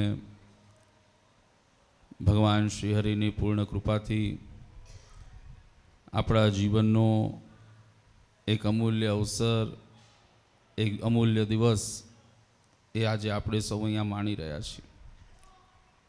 શાસ્ત્રોની અંદર ભગવત ભક્તિનો મહિમા, એની વિશેષતા, એનું નિરૂપણ ખૂબ સુંદર રીતે કરવામાં આવ્યું છે. શાસ્ત્રોની અંદર એ વાત આપણને ખૂબ સહજતાથી સમજાવવામાં આવી છે કે આ જગતની અંદર 84 લાખ યોનિઓ છે ને 84 લાખ યોનિઓની અંદર પ્રત્યેક જીવાત્માને મનુષ્ય દેહની પ્રાપ્તિ એ સૌથી અંતમાં થતી હોય છે. અંતમાં એની પ્રાપ્તિ કેમ થાય તો શાસ્ત્રનો સિદ્ધાંત એમ સમજાવે કે પૂર્વજન્મો જે આપણે પૂર્વ યોનિઓની અંદર જન્મ લીધો હોય, એ તમામ જન્મોની અંદર આપણા દ્વારા થયેલા જે કર્મ છે, જે પણ આપણા દ્વારા કરેલા કાર્યો છે, એ તમામ કાર્યોના બંધનની અંદર જીવાત્મા ધીરે ધીરે સપડાતો જાય છે. એ કર્મના બંધનમાંથી મુક્ત થવા માટે થઈને મનની અંદર વિચાર કરે છે, પ્રયત્ન કરે છે, એના મનની અંદર એના ઉમળકા થાય છે, પણ યોગ્યતા અને પાત્રતાના અભાવે કરીને એ પૂર્વ યોનિઓની અંદર આવેલો જે જીવ છે, આ જગતમાં આવેલો જે જીવ છે, ભગવાન સુધી પહોંચી શકતો નથી. એટલે જીવાત્માએ જે કરેલા કર્મ છે, કર્મનું બંધનનું પોટલું એનું ધીરે ધીરે વધતું જાય છે, ને એના અવલંબનની અંદર એ જીવાત્મા હંમેશા સપડાતો જાય છે, બંધાતો જાય છે. હવે શાસ્ત્રે સિદ્ધાંત આપણને બતાવે છે કે પૂર્વજન્મોની અંદર જે આપણે કર્મ કર્યા, દરેક કર્મને બે પ્રકારે આંક્યા. એક કર્મ કે જે સત્કર્મ છે, આપણા દ્વારા થયેલું જે પણ સારું કર્મ છે, અને બીજું પાપ કર્મ છે કે જે આપણા દ્વારા જાણે અજાણે થયેલું પાપ કર્મ છે. આ બંનેનું બંધન આપણા માથે ચડતું હોય છે. હવે એની અંદર સત્કર્મની જ્યારે ફળશ્રુતિ મળે, સત્કર્મનું એમ કહેવાય પોટલું જ્યારે એટલું ભરાય અને એની અંદર ભગવાનની કૃપા દ્રષ્ટિ જીવાત્મા ઉપર વરસે, ત્યારે જીવાત્માને મનુષ્ય તન મળે છે, અને મનુષ્ય તનના માધ્યમે કરીને જીવાત્માને એ યોગ્યતા અને પાત્રતા પૂરી પાડવામાં આવે છે. મેં ગઈકાલે જ એક જગ્યાએ દ્રષ્ટાંત આપ્યું કે આ સંસારની અંદર ગમે તેવું આપણું લક્ષ્ય હોય, કોઈ પણ આપણા મનની ઈચ્છા હોય, એ સંકલ્પની પૂર્તિ કરવી હોય, એ પોતાના લક્ષ્યને સિદ્ધ કરવું હોય તો એ કેવી રીતે કરી શકાય? એની માટે આપણા જીવનની અંદર એને પચાવવાની યોગ્યતા અને પાત્રતા બંનેની જરૂર પડે છે. બરાબર ને? આપણે ડૉક્ટર થવું હોય, થાક્યા નથી ને તુરખાવાળા બધા? પાકું? જો સંતોએ કીધું એમ બધું રસોઈને બધું તૈયાર છે. છપિયા સ્વામી મજાક કર્યો ઘણો, પણ મને ખબર છે કે તૈયાર છે. હું નીચેથી આવ્યો ને ત્યારે બહાર લાઈન વધારે હતી, મેં જોઈ. મેં કીધું જમાવડો અંદર કરતાં બહાર વધારે છે. આ સત્સંગની મજા છે. એટલે કહેવાનું જે વાત કરતો હતો વાલા ભક્તો, કે આપણા મનની અંદર જે પણ સંકલ્પ થાય એને પૂરો કરવા માટે આપણે પ્રયત્ન કરીએ છીએ, પણ એ પ્રયત્ન જીવનની અંદર આપણા જીવનમાં એમ કહેવાય એનું સકારાત્મક પરિણામ ક્યારે મળે? તો કે જ્યારે આપણી અંદર એને પચાવવાની યોગ્યતા અને પાત્રતા હોય. યોગ્યતા અને પાત્રતા વગર કદાચ ગમે તેટલી મહેનત કરીએ અને ગમે તે બાજુ દોટ મૂકીએ તો આપણે ક્યારેય ફળશ્રુતિને પ્રાપ્ત કરી શકતા નથી. એની માટે યોગ્ય માર્ગદર્શન, યોગ્ય સ્થાન, યોગ્ય અભ્યાસ, યોગ્ય જ્ઞાન, આ બધાનું જ્યારે ઉપાર્જન થાય, એક સાથે સંમિલિત થાય, ત્યારે જેમ સામાન્ય MBBS આપણે ડૉક્ટર થવાનો સંકલ્પ કર્યો હોય, હવે આપણે ડૉક્ટર થવું છે ને એન્જિનિયરિંગનું ભણીએ તો ડૉક્ટર થવાય? કદાચ કોકના મનમાં છે કે મારે કન્સ્ટ્રક્શન લાઇનની અંદર એન્જિનિયરિંગ કરવું છે, સિવિલ એન્જિનિયરિંગની જગ્યાએ MBBS ભણી લે તો અહીંયા કન્સ્ટ્રક્શનમાં જાય? એનાથી શક્ય બનતું નથી. કારણ કે એને પ્રયત્ન કર્યો પણ યોગ્યતા અને પાત્રતા એની અંદર. કદાચ તમારા ટાયરની અંદર પંચર પડ્યું હોય, તમે ડૉક્ટરની પાસે જઈને કહો ડૉક્ટર મારા ટાયરનું પંચર હરખું કરી દો ને, તમે ઓપરેશન કરો જ છો ને મારું કરી દો ને ટાયરનું, તો ડૉક્ટર કરી શકે? એમ રસ્તે કદાચ જતા હો ને ટાયર પંચર બનાવનારો હોય, તમારા ઘરની અંદર કોઈ દર્દી થયું હોય, કોઈ બીમાર થયું હોય, એનું ઓપરેશન કરવાનું હોય, તમે પંચરવાળા પાસે જઈને એમ કહો કે ભાઈ મારા પરિવારમાં ભાઈને તકલીફ છે ને એનું ઓપરેશન કરવાનું છે, એનું પંચર કરી દો ને. પંચરવાળો એનું ઓપરેશન કરી શકશે? નહીં કરી શકે. શું કામ? કારણ કે બંનેની પાસે એની યોગ્યતા અને એની પાત્રતા નથી. બંનેનું કાર્ય જુદું છે, બંનેની સમજણ જુદી છે, બંનેનું કાર્યનું કહેવાય ક્ષેત્ર અલગ અલગ છે. જ્યાં જેની યોગ્યતા હોય એ યોગ્યતાની સાથે જો એ કાર્યને કરવામાં આવે તો જ એ જીવાત્મા એના લક્ષ્ય સુધી પહોંચે છે. એમ શાસ્ત્રએ આપણને સિદ્ધાંત શીખવાડ્યો કે મનુષ્ય તન છેલ્લો શું કામ મળે છે? તો પૂર્વજન્મોમાં જે પણ આપણે કર્મના બંધનોમાં બંધાણા છીએ, મહારાજની દ્રષ્ટિ એની ઉપર પડે અને મહારાજની કૃપા દ્રષ્ટિ થાય કે હવે આ જીવ પરિપક્વ થયો છે, એનું માધ્યમ આપી આને મોક્ષભાગી કરવાનો સમય થયો છે, એટલે પરમાત્મા પોતાની કૃપા દ્રષ્ટિ, અમી દ્રષ્ટિએ કરીને આ મનુષ્ય તન આપણને આપે છે. અને મનુષ્ય તનની સાર્થકતા શેમાં બતાવી? તો શાસ્ત્રએ બતાવ્યું મનુષ્ય તનની સાર્થકતા એટલા માટે એમાં બતાવી કે ભગવત ભક્તિ કરીને પૂર્વના સત્કર્મની ફળશ્રુતિ મળી એટલે અડધું પલડું આપણું ખાલી થઈ ગયું. ત્રાજવું લઈને બેસો તો પુણ્ય અને પાપ બંનેના ફળ છે ને, તો પુણ્યનું તો ફળ મળી ગયું એટલે એ આપણું ત્રાજવું ખાલી થઈ ગયું, પણ હજી પાપના પલડામાંથી આપણે કંઈ ઓછું કરી શક્યા નથી. એને ઓછું કરવા માટે થઈને ભગવાને આપણને આ મનુષ્ય દેહ આપ્યો. મનુષ્ય દેહ કરીને ભગવાનનું ભજન ભક્તિ કરી આપણને ભગવાને માધ્યમ આપ્યું કે ભગવાનની ઓળખાણ કરી શકીએ, એ ભગવાનને ઓળખી ભગવાનનું નામ સ્મરણ કરી શકીએ, અને એ ભગવાનના નામ સ્મરણના માધ્યમે કરીને આપણું જે પાપનું પલડું ભારે થયું છે એને ધીરે ધીરે કરીને આપણે ઉતારી શકીએ, એને આપણે ક્ષીણ કરી શકીએ. એ આપણને માધ્યમ ભગવાને આપ્યું. પણ જીવનની અંદર પરિસ્થિતિઓમાં એવી પરિસ્થિતિ થાય કે આ જગતમાં જ્યારે જીવાત્મા સંકલ્પ લઈને આવે છે, આ કાર્યને સિદ્ધ કરવા માટે આવે છે, ત્યારે આ લોકમાં આવે ત્યાં સુધી તો એના જીવનની અંદર આ જ લક્ષ્ય હોય છે.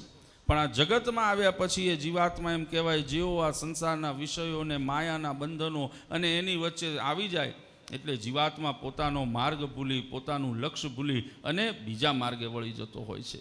એવા સમયે એ જીવાત્માને પોતાના લક્ષ્યની સમજણ પાછી મળે, એ જીવાત્માને પોતાના લક્ષ્યનું માર્ગનું માર્ગદર્શન પૂરું પડી શકે, એની માટે થઈને ભગવાન આ લોકની અંદર અવતારો લઈ અને અનેકો ચરિત્રો કરતા હોય છે કે જે ચરિત્રોના માધ્યમે કરીને આવા સમયની અંદર, આવી પરિસ્થિતિની અંદર પણ જીવાત્મા એ મોક્ષના પથ ઉપર અગ્રેસર થઈ શકે. અને એની અંદર પણ ભગવાન સ્વામિનારાયણે આ કળિયુગના સમયની અંદર આપણા બધાની ઉપર ખૂબ કૃપા કરી, ખૂબ આપણા બધાની ઉપર મહારાજની અમી દ્રષ્ટિ થઈ કે આવા કળિયુગી વાતાવરણની અંદર ભગવાન સ્વામિનારાયણ આ લોકની અંદર આવ્યા. તમારા ને મારા જીવની ચિંતા કરીને મહારાજે આ સ્વામિનારાયણ સંપ્રદાયની રચના કરી છે. આ વાતને હંમેશા જોવાલા ભક્તો, બાકી ભગવાનને આ લોકમાં આવવાની જરૂર નહોતી, બરાબર ને? પૂર્ણ પુરુષોત્તમ કહીએ છીએ. ભગવાને ધાર્યું હોત તો અક્ષરધામમાં બેઠા બેઠા તમારું મારું કલ્યાણ કરી નાખત. આંખના પલકારાની અંદર તમને મને અક્ષરધામની પ્રાપ્તિ કરાવી શકતા હતા. પણ મહારાજ આ લોકમાં આવ્યા ને એની પાછળનું કારણ શું આપ્યું? તો મહારાજે કીધું કળિયુગ છે ને, માણસનું ગમતું નહીં થાય ને ત્યાં સુધી માણસને પ્રેમ ભાવ જાગશે નહીં, બરાબર ને? આપણને ગમતું થાય ને તો આપણને મજા આવે. જો ગમવાથી વિરુદ્ધ થાય તો આપણું મન લાગતું નથી. એટલે ભગવાન આ લોકમાં આવે અને એનું કારણ શું બતાવ્યું? તો મહારાજે વચનામૃતની અંદર કીધું એમ કે અમે અધર્મનો નાશ કરી ધર્મના સ્થાપન માટે તો આવ્યા, પણ એનાથી આગળ જો અમે આ લોકની અંદર આવ્યા એની પાછળનું કોઈ કારણ હોય તો અમારા ભક્તોના મનોરથને પૂરા કરવા માટે, તમારા ભાવને પૂરા કરવા માટે આ લોકમાં આવ્યા છીએ. એટલે ભગવાન આ લોકમાં આવ્યા, મહારાજ આ લોકની અંદર આવીને આવા સુંદર સંપ્રદાયની રચના કરી અને મહારાજે પોતાના સમકાલીન સમયની અંદર અનેકો જીવાત્માનો ઉદ્ધાર કર્યો.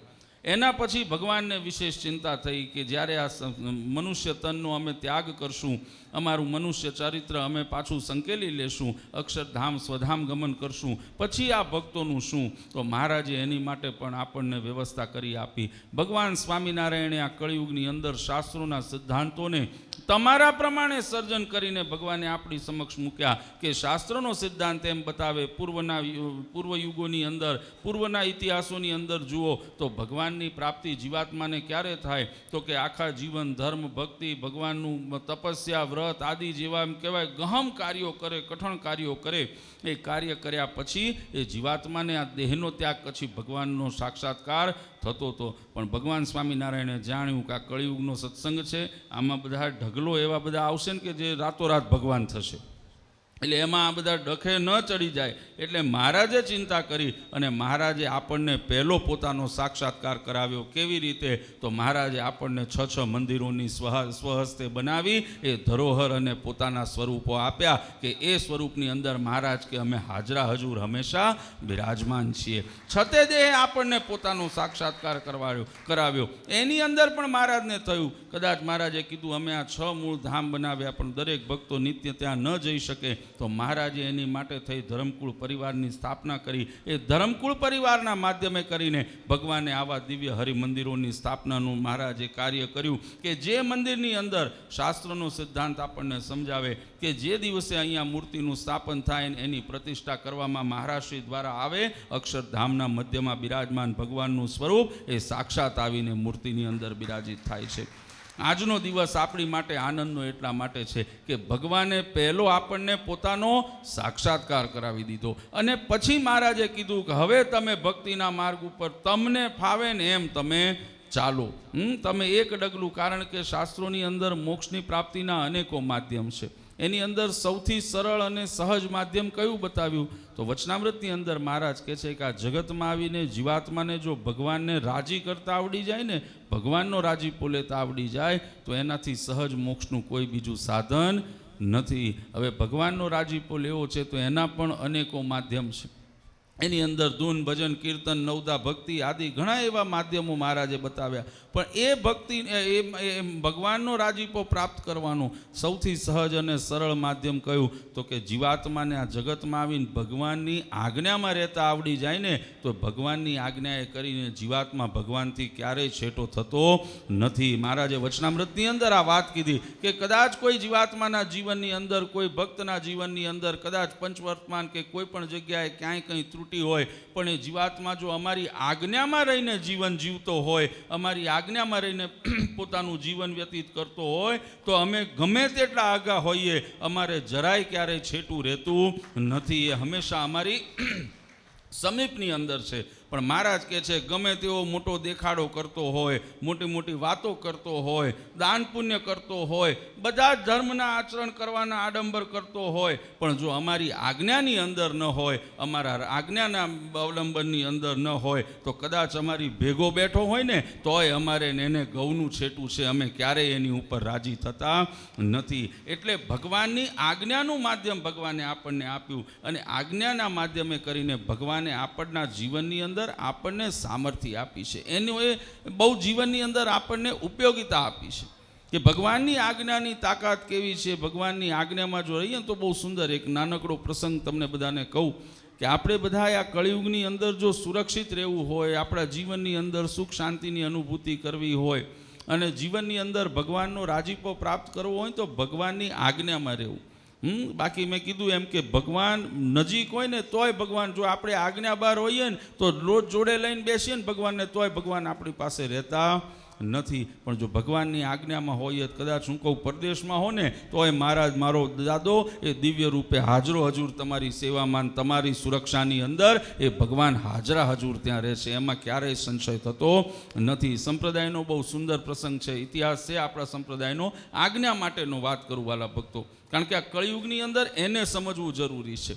આપણે બધાએ સત્સંગની અંદર જોડાણા આજ્ઞાનું પાલન કરીએ છીએ, પણ કેટલું? જેટલું આપણને ગમે ને એટલું, બરાબર ને? 212 શ્લોકની શિક્ષાપત્રી, બરાબર છે, એમાં આપણને ગમતા શ્લોક કેટલા? તો કે 5. એ 5 આપણા, શિક્ષાપત્રી આપણી 5માં જ પૂરી થઈ જાય, બરાબર ને? આપણે વિશેષ આગળ વધતા નથી. એવી જ્યારે પરિસ્થિતિ આવે ત્યારે આપણા જીવનની અંદર એમ કહેવાય કે આપણે ઉર્ધ્વગતિના જગ્યાએ અધોગતિ તરફ આગળ વધી જતા હોઈએ છીએ. મળેલા ભગવાન પણ એ આપણાથી છેટા થઈ જતા હોય છે. સંપ્રદાયનો બહુ સુંદર પ્રસંગ છે ગઢપુરની અંદર.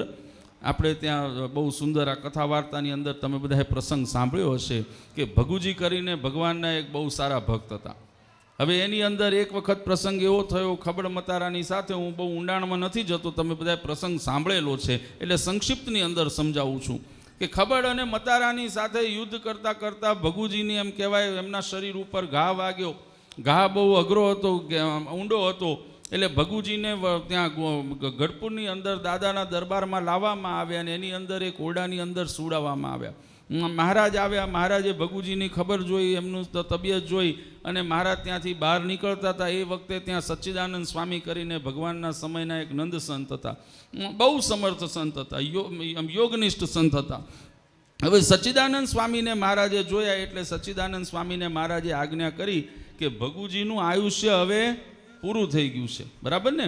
એમનું આયુષ્ય પૂરું થઈ ગયું છે એટલે ગમે ત્યારે એમને યમના દૂતો લેવા આવશે, કારણ કે જીવન ચક્ર છે એની એક મર્યાદા છે, એ મર્યાદા પ્રમાણે કાર્ય થાય. પણ વાત સમજો, મહારાજે કીધું સચ્ચિદાનંદ સ્વામીને ગમે ત્યારે એમને અહીંયા કાળ લેવા માટે આવશે, યમના દૂતો તેડવા આવશે. તમારે એટલું કરવાનું છે, ગમે તે કોઈ આવે તમારે એને ઓયડામાં જવા દેવાનું નથી. મહારાજે આવી આજ્ઞા કરી, સચ્ચિદાનંદ સ્વામીએ આજ્ઞા શિરોમાન્ય કરી, મહારાજે આજ્ઞા કરી. સંશય વગર સચ્ચિદાનંદ સ્વામીએ દરવાજા ઉપર જ દંડો લઈ અને સચ્ચિદાનંદ સ્વામી ત્યાં પાટલો મૂકીને બેસી ગયા.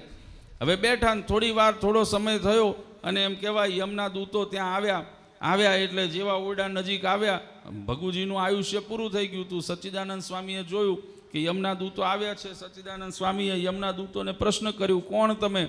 એટલે યમના દૂતોએ કીધું કે અમે યમના દૂતો છે, કે અહીંયા શું કરવા આવ્યા છો? કે ભગુજીનું આયુષ્ય પૂરું થઈ ગયું છે એટલે એમના અમે પ્રાણ લેવા માટે આવ્યા છે. સચ્ચિદાનંદ સ્વામીએ કીધું, ભાઈ મને મહારાજની આજ્ઞા છે, મારે કોઈને અંદર જવા દેવાના થતા નથી. સચ્ચિદાનંદ સ્વામી આ વાત કરી એટલે યમના દૂતોએ કીધું કે અમને મહારાજની આજ્ઞા છે કે ભાઈ જેનો સમય પૂરો થાય, આયુષ્ય પૂરું થાય, તમારે જઈને એના પ્રાણ લઈ લેવા.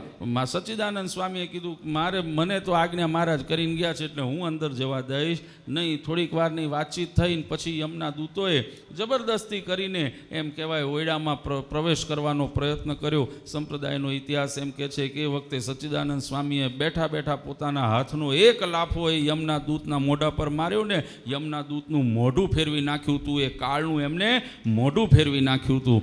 એમ કર્યું પછી એ કાળ દૂત એમ કહેવાય કે પાછા ગયા ઉપર જઈને કીધું મહારાજને, મહારાજ આ તમારા સાધુએ મારું મોઢું ફેરવી નાખ્યું. આ સામર્થ્ય એક સંતમાં હતી. કેમ? તો કે ભગવાનની આજ્ઞામાં હતા અને ભગવાનને ઓળખીને રહ્યા હતા.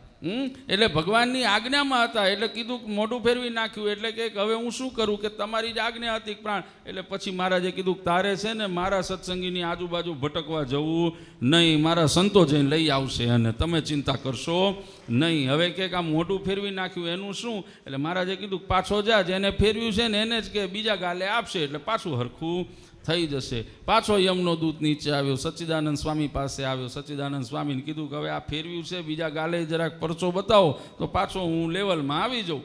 સચ્ચિદાનંદ સ્વામીએ બીજા ગાલ ઉપર પણ આપી અને એમ કહેવાય યમનું મુખારવિંદ સીધું થઈ ગયું છે. આ સચ્ચિદાનંદ સ્વામીની તાકાત હતી. શું કામ?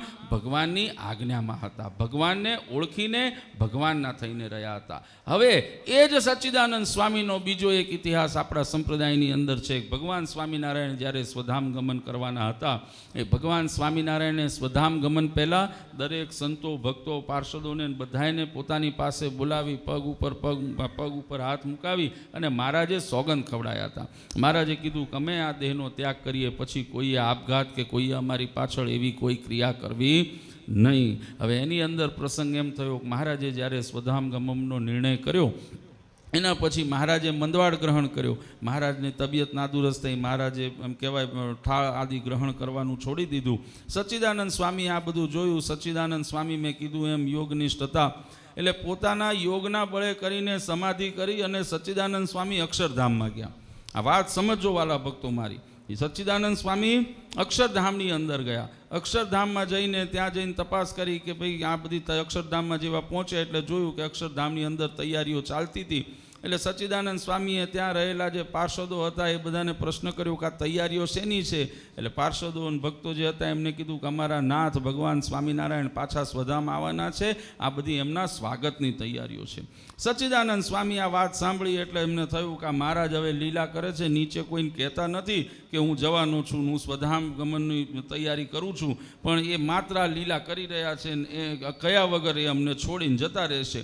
એટલે સચ્ચિદાનંદ સ્વામી નીચે આવ્યા અને પછી એમને આ પ્રશ્ન જાણી લીધી હતી આ ઘટના કે મહારાજનો ઈરાદો શું છે. હવે એની અંદર પ્રસંગ બન્યો કે મહારાજે પછી છેલ્લે જાહેર કર્યું. મહારાજ બધાને શિખામણ આપતા હતા, ઉપદેશ આપતા હતા, બધાને મહારાજ સાંત્વના આપી રહ્યા હતા. એટલે એની અંદર સચ્ચિદાનંદ સ્વામીએ મહારાજને એમ પ્રશ્ન, મહારાજ જ્યારે સમજાવતા હતા ને તો મહારાજને કે હવે આ બધા નાટક છોડો ને, જે કરવાના છો ને સીધે સીધું કહી દો ને, આ બધાને છેતરો છો શું કામ?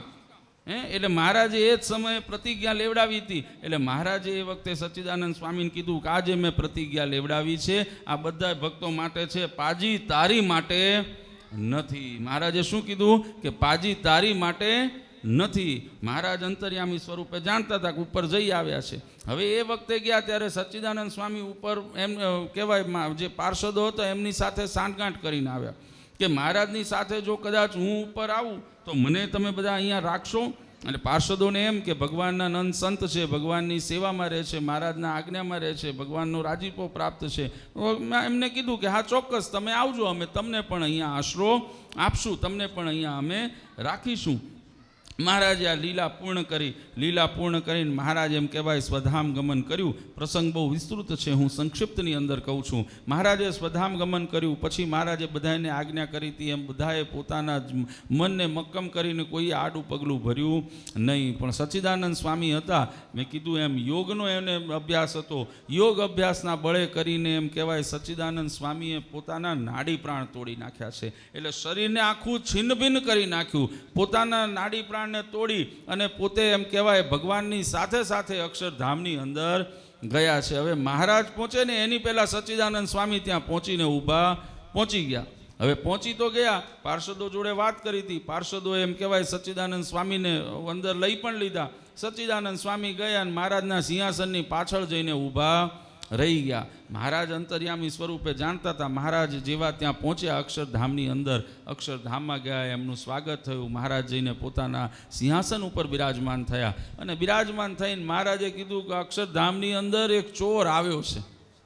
શું કીધું મહારાજ? કે એક ચોર ઘૂસી ગયો છે, એ ચોરને મારી સામે હાજર કરો. એટલે પાર્ષદોને જે બીજા ભક્તોને બધા હતા બધા ત્યાં વિચારમાં પડ્યા કે ચોર કોણ છે? અહીંયા તો બધા મુક્તો છે, હવે આમાં ચોર કોણ છે? કારણ કે બધાને કોઈ એવું વિચાર્યું નહોતું કે સચ્ચિદાનંદ સ્વામી માટે મહારાજ કે છે. મહારાજે 2-3 વખત હાકલ કરી કે ચોરને મારી સામે લાવો. મહારાજની ભ્રકુટી ફરવાની તૈયારીઓ થઈ. ત્યાં એમ કહેવાય સચ્ચિદાનંદ સ્વામી સમજી ગયા કે આ મહારાજ મારી માટે વાત કરે છે. સચ્ચિદાનંદ સ્વામી સ્વયં આવીને ભગવાનની સમક્ષ ઊભા રહી ગયા છે. મહારાજને કે તમારા અક્ષરધામમાં ઘૂસેલો ચોર આ તમારી સામે ઊભો છે. સંપ્રદાયનો ઇતિહાસ એમ કે જ્યારે આ ઘટના ઘટી ત્યારે મહારાજે સચ્ચિદાનંદ સ્વામીને આજ્ઞા કરી કે તમે ભલે આજે અક્ષરધામમાં આવી ગયા છો પણ તમે અમારી આજ્ઞાનો લોપ કર્યો છે. અમે તમને આજ્ઞા કરી હતી એને તોડીને તમે અક્ષરધામમાં આવ્યા છો. આનું પરિણામ એ જ થાય કે તમે પાછા મૃત્યુલોકની અંદર જાઓ. જે તમારું છિન્ન ભિન્ન શરીર છે એની અંદર તમે સમયગાળો પીડા સહન કરો અને જ્યારે સમય થશે ત્યારે તમને પાછા ધામમાં અમે તેડી લાવશું. કહેવાનો આશયવાલા ભક્તો, બંનેમાં પાત્ર કોણ હતું? સચ્ચિદાનંદ સ્વામી હતા. જ્યારે ભગવાનની આજ્ઞામાં હતા તો કાળને થપાટ મારીને એનું મોઢું ફેરવનારો એ સચ્ચિદાનંદ સ્વામી હતા અને જ્યારે ભગવાનની આજ્ઞાથી બહાર ગયા તો અક્ષરધામમાં ગયેલા પાછું આ લોકની અંદર આવી આ સંસારની વિટમણાઓને ભોગવવી પડી છે. આ તાકાત એ ભગવાનની આજ્ઞામાં રહેવાની છે. આ સિદ્ધાંતને આપણે જીવનમાં સમજવાનો છે અને આ સિદ્ધાંતને સમજી એ ભગવાનની આજ્ઞાનું પાલન કેવી રીતે કરી શકીએ, ભગવાનનો સાક્ષાત્કાર કેવી રીતે કરી શકીએ, ભગવાનની ઓળખાણ કેવી રીતે કરી શકીએ, તો આપણને મહારાજે સત્શાસ્ત્રો આદિનું માધ્યમ આપ્યું કે જે કથા વાર્તા ભગવાનના ચરિત્રોના માધ્યમે કરીને આપણે ભગવાનનો મહિમા સમજી શકીએ. એ મહિમા સમજીને એ ભગવાનનો સાક્ષાત્કાર આ મંદિરના રૂપમાં આવીને આપણે કરી શકીએ. કારણ કે મહારાજે આ મોક્ષનું સદાવ્રત બનાવ્યું છે. અહીંયા આવીને જીવાત્મા એક વખત ભગવાનની આગળ નતમસ્તક થાય, ભગવાનની આગળ પોતાનો સમર્પણ ભાવ કરે, પોતાની જાતને ભગવાનને સોંપી દે ને પછી એ જીવને પોતાની ચિંતા કરવાની જરૂર નથી. એટલે આપણે આરતીમાં કહીએ છીએ ને આ મંદિરના આદિના દર્શનનો કેટલો મહિમા, તો કે પુરુષોત્તમ પ્રગટનું જે દર્શન કરશે કાળ કર્મથી છૂટી કુટુંબ સહિત તરશે. ભગવાને આના માધ્યમે શું આપણને તાકાત આપી? આ કળિયુગની અંદર મહારાજ કહે છે કે તમે સાચી નિષ્ઠા અને સાચા હૃદયની સાથે નિષ્પાપ થઈને એક વખત અમારા શરણે થઈ જાઓ, અમે તમારો તો ઉદ્ધાર કરશું, તમારી આવનારી 7 પેઢીને પણ અમે તારી દેશું. એ કોલ ભગવાને આના માધ્યમથી આપણને આપ્યો છે અને એ કોલને સાર્થક કરવાનો દિવસ એટલે ભગવાનનો પાટોત્સવનો દિવસ છે. ભગવાનનો આજે પ્રાપ્તિ એ આજથી 16 વર્ષ પૂર્વે તુરખાને આંગણે આપણને બધાને થઈ અને હું જોઈને આવ્યો. દાદાને પૂછી લીધું 16 વર્ષમાં ભક્તિ બધા હારી કરો છો એવું દાદાએ કીધું મને, એટલે કંઈ વાંધો નથી. બરાબર ને? આ કળિયુગની અંદર, કારણ કે જેમ સ્વામીએ કીધું ને એમ આશરો જો એનો હશે ને તો જીવનની અંદર સુરક્ષિત રહેશું, બાકી આપણો ક્યાંય અતોપતો લાગશે નહીં. જગતની અંદર બધા જ પ્રકારના આપણને પ્રલોભનો, બધી જ વસ્તુ બીજે બધેથી મળશે, પણ સાચું સુખની જો અનુભૂતિ કરવી હોય, જીવનની સાચી મૂડી ભેગી કરવી હોય, જીવનની માટે પોતે કંઈક કરવું હોય તો એ કરેલું કર્મ કયું? તો હું હંમેશા કહું છું જન્મ આપણને કોક આપે છે. બરાબર ને? જન્મ કોણ આપે છે? માતા આપે છે, એટલે બીજું કોઈ આપે છે. બરાબર? નામ આપણને કોણ આપે છે? બીજું કોઈ આપે છે. બરાબર? એના પછી જ્ઞાન આપણને કોણ આપે છે? બીજું કોઈ આપે છે. બરાબર ને? એના પછી કામ આપણને કોણ આપે છે? બીજું કોઈ આપે છે. નોકરી કરો, ધંધો કરો, એની ફળશ્રુતિ કોણ આપે છે? તો કે બીજું કોઈ આપે છે. બરાબર? એમ જીવનના તબક્કાઓને જો તમે ગોઠવશો ને તો જીવનમાં આપણે કંઈ કરતા નથી, આપણી માટે બીજા જ કંઈક કરે છે. છેલ્લે કહું ને, જ્યારે ચિતામાં જઈએ છીએ ને લાકડામાં, ત્યારે ચિતાને અગ્નિ સંસ્કાર કોણ કરે છે?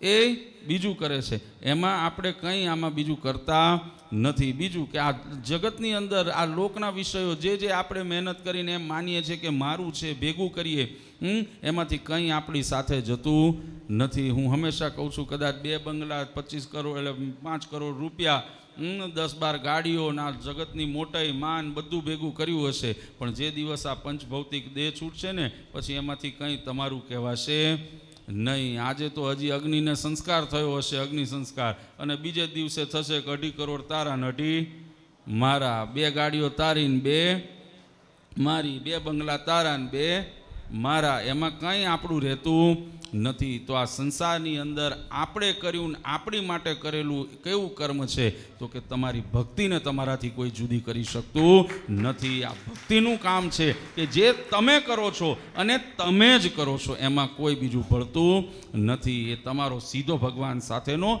નાતો જોડે છે. એટલે આ કાર્યને જીવનની અંદર ખૂબ હૃદયની અંદર સમજી અને આ જીવનને એ પ્રમાણે અગ્રેસર કરજો. અને આ જગતની અંદર જે મેં કીધું એમ જે અપેક્ષાઓ, જે આ લોકના સુખો કે જેની મહેનત, જેની માટેની અપેક્ષા આજે તમારા હૃદયની અંદર છે ને તમે મહેનત કરો છો ને, જો પરમાત્માનો રાજીપો થઈ ગયો ને તો તમારે એની પાછળ દોડવાની જરૂર પડશે નહીં. આજનો દિવસ પાટોત્સવનો દિવસ છે. સ્વામીએ વાત કરી એમ લૌકિક દ્રષ્ટિએ ભગવાનનો જન્મ દિવસ છે, અને જો આધ્યાત્મિક દ્રષ્ટિએ જોઈએ તો પાટોત્સવનો દિવસ એટલે પ્રાયશ્ચિતનો દિવસ છે. આખા વર્ષ દરમિયાન ભગવાનની સેવા, પૂજા, અર્ચના, ભાવાંજલિ આપણે જે પણ કંઈ અર્પણ કર્યું હોય એની અંદર આપણાથી જાણે અજાણે કંઈ અપરાધ થઈ ગયો હોય, કંઈ ભૂલચૂક થઈ ગઈ હોય તો એની ક્ષમા યાચના કરવાનો દિવસ એટલે પાટોત્સવનો દિવસ છે. આજે ભગવાનની પાસે જે માગો એ ભગવાન આપણને રાજી થઈને આપી દેતા હોય છે. તો ભગવાનની પાસે માગવાનો અવસર મળે તો શું મંગાય? આ જગતના સુખો તો ભગવાને આપણને આપ્યા જ છે. હું હંમેશા કહું છું તુરખાની અંદર તમે બધા અને આપણે બધા અહીંયા બેઠા છીએ ને કોના પ્રારબ્ધે કરીને બેઠા છીએ? ભગવાનના પ્રારબ્ધે. આ વાતનો ખટકો દરેક ભક્તો હંમેશા રાખજો. તમારી મારી પાસે જે છે ને આ ભગવાનનું છે, આપણું કંઈ છે નહીં. કારણ કે આપણો ઇતિહાસ એમ કે છે કે ભગવાન સ્વામિનારાયણ જ્યારે મહારાજે આ સંપ્રદાયની બાગદોર, આ સંપ્રદાયની સુકાન સંભાળીને ગાદી અભિષેક મહારાજનો થયો ત્યારે રામાનંદ સ્વામી પાસે વરદાન માગ્યા હતા. અને એમાં 2 વરદાન પ્રચલિત. પહેલું કે જીવાત્મા જ્યારે આ પંચભૌતિક દેહનો ત્યાગ કરે છે, કર્મના અવલંબને કરીને, પ્રારબ્ધના અવલંબને કરીને, એ જીવાત્માના એના શરીરની અંદર એને ઘણી પીડા સહન કરવી પડે છે. તો મહારાજે પહેલું વરદાન માગ્યું કે અમારા કોઈ પણ આશ્રિતના જીવનની અંદર કદાચ કર્મના અવલંબને કરીને એક વીછી કરડ્યાની વેદના હોય તો મહારાજ કહે છે કે અમારા રૂવાડે કરોડો વીછી કરડ્યાની વેદના થાય, પણ દહીંમાંથી જેમ વાળ નીકળે એમ અમારો આશ્રિત અમારા ધામ સુધી પહોંચી જાય. મહારાજે આ પહેલું વરદાન માગ્યું.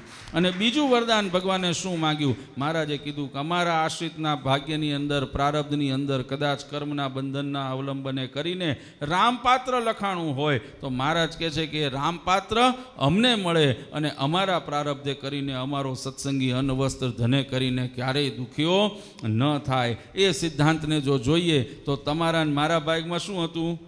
કટોરા હતા.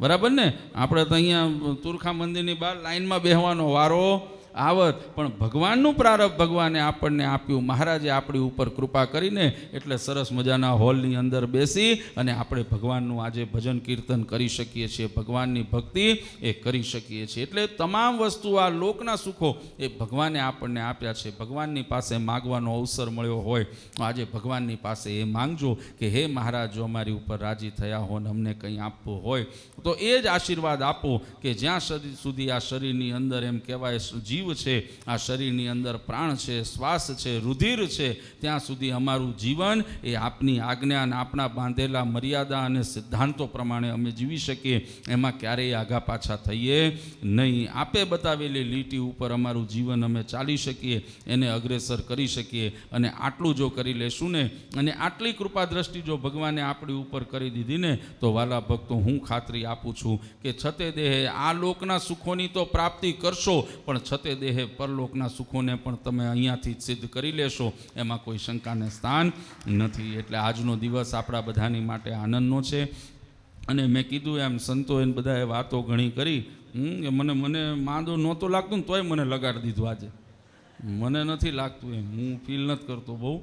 કારણ મેં કીધું એમ, સ્વામીએ કીધું ને એમ, હમણાં મેં કીધું એમ, સચ્ચિદાનંદ સ્વામી જેમ ભગવાનને આશ્રય હતા ને ત્યારે પછી ગમે તે આવે ને એને થપાટ મારી દઈએ. અને આ લોહી, ધરમકુળનું લોહી છે ને, આની એ જ ખાસિયત છે કે એના આશ્રય થઈને બેઠા છીએ. એટલે અમે પોતાની ચિંતા કરતા નથી. ગમે તેવી પરિસ્થિતિ ગમે તે આવે ને, જો સત્સંગ માટે ખપવાનું થાય ને તો ખપી જવા પણ અમે પાછી પાની કરીએ એમ નથી. આ સત્સંગ માટે હંમેશા દોડી શકીએ ને તાકાત ભગવાન આપે છે. એટલે હું તમને કોઈને લાગ્યું હું બીમાર છું એમ લાગ્યું કોઈને? હજી તો આ થોડો સમય મોડો થઈ ગયો, બાકી હજી કલાક લઈ લો. પછી સપિયા સ્વામીએ કીધું એમ સાંજે 5 વાગશે પાકા, પછી એ બૂમો પાડશે, તમે બધા છૂટી જશો. એટલે કહેવાનો આશય વાલા ભક્તો, આ જીવનનો એ લાભ છે, આ જીવનની એ સાર્થકતા છે. અમે જે મહેનત કરીએ છીએ, જે દોડા કરીએ છીએ, કે જે પણ આ પુરુષાર્થ કરીએ છીએ, એની પાછળનું કારણ એટલું જ છે કે અમારે આ મહેનત કરીને તમને પોતામાં જોડવા નથી. અમારી આ મહેનત પાછળનું કારણ હોય તો તમારા જીવન દોરીને અમારે ગોપીનાથજી મહારાજ સુધી પહોંચાડવી છે. તમારા બધાનું ચિત્ત એ ગોપીનાથજી મહારાજમાં જોડવું છે. અને તમારા જીવનની સાર્થકતા શું છે? તો અમે આજે દાખલો કર્યો. મહારાજે પણ વચનામૃતમાં કીધું ને એમ કે અમારા દાખલા સામું જોજો. આ દાખલા સામું જોઈને ભગવાનનો હંમેશા નિશ્ચય રાખજો. ભગવાનની આજ્ઞાઓમાંથી ક્યારેય કોઈ પણ પ્રકારે એ ભગવાનના બતાવેલા માર્ગ ઉપરથી ડગશો નહીં. આટલો જો નિશ્ચય કરી લો ને તો તમારું જીવન સાર્થક ને અમારો એ ફેરો સાર્થક બની જશે. એટલા માટે આ મહેનત આપણે બધા કરીએ છીએ. એટલે આજના દિવસે તુરખા, સનાલીને આસપાસના ગામના ભક્તો, આ બધો ગોપીનાથજી મહારાજનો હાંડાનો સત્સંગ કહેવાય.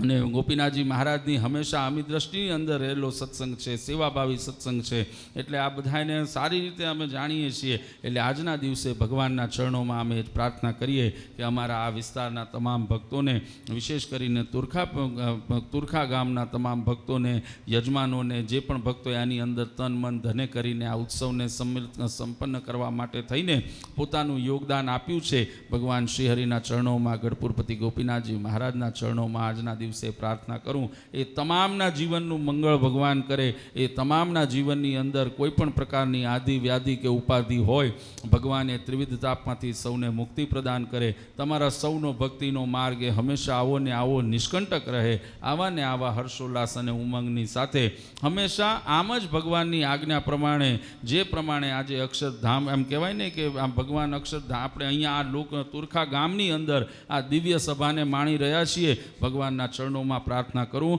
આપની હંમેશા આમી દ્રષ્ટિ રાખજો. આપના ધામની અંદર પણ આ જ પ્રમાણે અમે એકબીજાની સાથે જોડાઈ અને ભેગા થઈને ભગવાનનો આપણે સાનિધ્ય પ્રાપ્ત કરી શકીએ એવી હું ગોપીનાથજી મહારાજ અને વરતાલવાસી હરિકૃષ્ણ મહારાજના ચરણોમાં પ્રાર્થના કરું છું.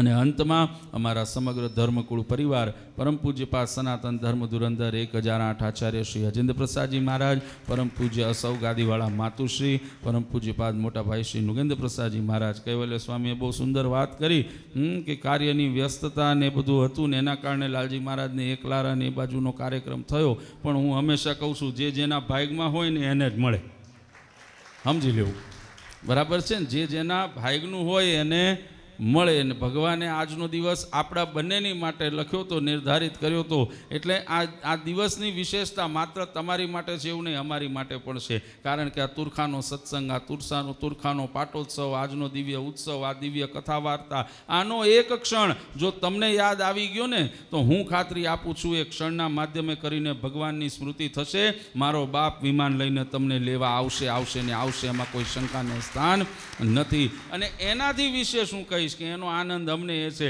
કે મને પણ જો અંતકાળે આ તુરખાનો પાટોત્સવ આવી ગયો ને યાદ, તો મહારાજ અમારો પણ બેડો એ જ પ્રમાણે પાર કરશે ને કરશે, એમાં કોઈ શંકાને સ્થાન નથી. એટલે આજના દિવસે આમ તો મોટા લાલજી મહારાજશ્રીને જેમ સ્વામીએ કીધું એમ સ્વયં આવવાની ખૂબ ઈચ્છા હતી, પણ સત્સંગની વૃદ્ધિ અને સત્સંગનું ક્ષેત્રફળ એ ખૂબ મોટું છે. એટલે શરીરથી કદાચ અહીંયા નથી. હું હંમેશા કહું છું, અમારું ધર્મકુળ પરિવાર શરીરથી કદાચ દરેક પ્રસંગ, દરેક ઠેકાણે, દરેક જગ્યાએ હાજર ન રહી શકીએ તો વાલા ભક્તો ક્યારેય એમ ન માનશો કે અમે તમારાથી જરાય છેટા છીએ. બરાબર? અમારું મન એ હંમેશા તમારા બધાની વચ્ચે જ રહેલું છે. અને હું ખાતરીની સાથે કહું છું, આજે તુરખાની સભાની અંદર કદાચ પ્રત્યક્ષ રીતે હું અહીંયા બેઠો છું, પણ વરતાલની અંદર પરમ પૂજ્યપાદ મહારાજશ્રી અને જે અત્યારે વંડા કે આજુબાજુના ગામની અંદર લાલજી મહારાજ, માતુશ્રી બધા વિચરણ કરી રહ્યા છે, એ બધાનું શરીર કદાચ ત્યાં હશે અને ત્યાંના ભક્તો માટે અડધું મન કામ કરતું હશે, પણ અડધું મન એ બધાનું આ તુરખાની સભામાં તમારા બધાની ચિંતા જ કરતું હશે, એમાં શંકાને સ્થાન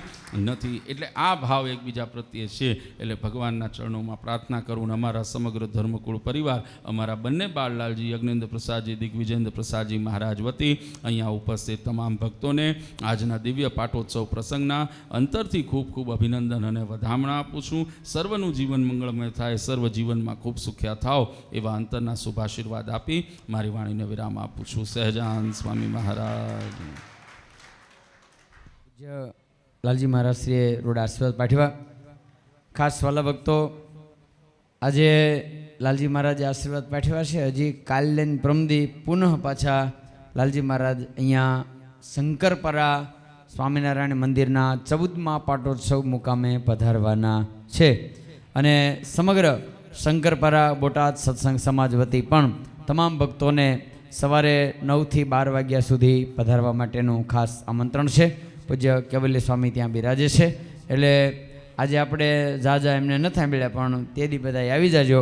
એટલે ત્યાં તમે ન્યન્યસ છો એટલે વહેલી કથા શરૂ કરી દેજો. અને પછી પૂજ્ય લાલજી મહારાજ શ્રી પધારશે અને વિશેષ આપણને ત્યાં સત્સંગનો લાભ મળશે. અત્યારે લાલજી મહારાજને કે કેવલ સ્વામીને તમારે કોઈને ઉતાવેલ છે કે નહીં મને ખબર નથી, પણ સૌથી વધારે મારે છે. કારણ કે વંડાની અંદર 25મા વર્ષનો ઉત્સવ અત્યારે છે. લાલજી મહારાજ ત્યાં પહોંચી ગયા છે, મારે પહોંચવાનું બાકી છે. પણ મારે 2 જગ્યાએ પહોંચવાનું હતું, એટલે મેં કીધું સવારનો મહાપૂજાનો કાર્યક્રમ પૂરો કરો અને સભાનો કાર્યક્રમ જે 3 વાગ્યે છે ત્યાં હું પાછો પહોંચી જઈશ, કારણ કે અત્યારે અહીંયા કોઈ જ નથી.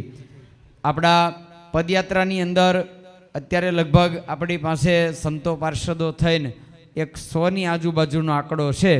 એમાંથી 70 સંતો પાર્ષદો અયોધ્યાન છપૈયાની સભામાં હતા. હજી લગભગ ઘણા ખરા હવે નીકળ્યા છે અને બાકી કાલ બધા સંતો નીકળશે. એટલે અત્યારે અમે મૂળ 20-25 આખા આમાં વધ્યા છીએ. બાકી બધા જ સંતો પાર્ષદો ધર્મકુળ પરિવાર બધા ત્યાં હતા. એટલે અત્યારે હવે વધારે સમય નહીં લેતા અહીંયા 1 મિનિટ ધૂન કરી પછી લાલજી મહારાજના ચરણ સ્પર્શ કરી જે પ્રસાદીની તૈયારી થઈ ચૂકી છે. તો સ્વયંસેવકો જે છે એ પહેલાં આવી લાલજી મહારાજને વંદન કરી અને તુરત જ સેવાની અંદર લાગી જાય અને પ્રસાદની તૈયારી કરશે. સ્વામિનારાયણ સ્વામિનારાયણ સ્વામિનારાયણ સ્વામિનારાયણ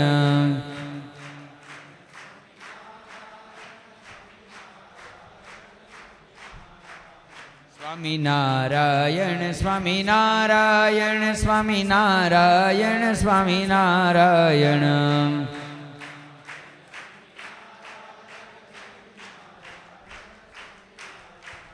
સ્વામિનારાયણ સ્વામિનારાયણ સ્વામિનારાયણ સ્વામિનારાયણ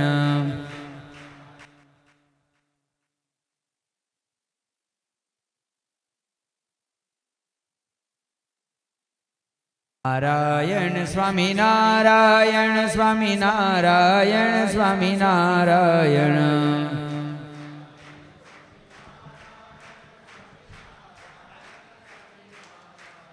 સ્વામિનારાયણ સ્વામિનારાયણ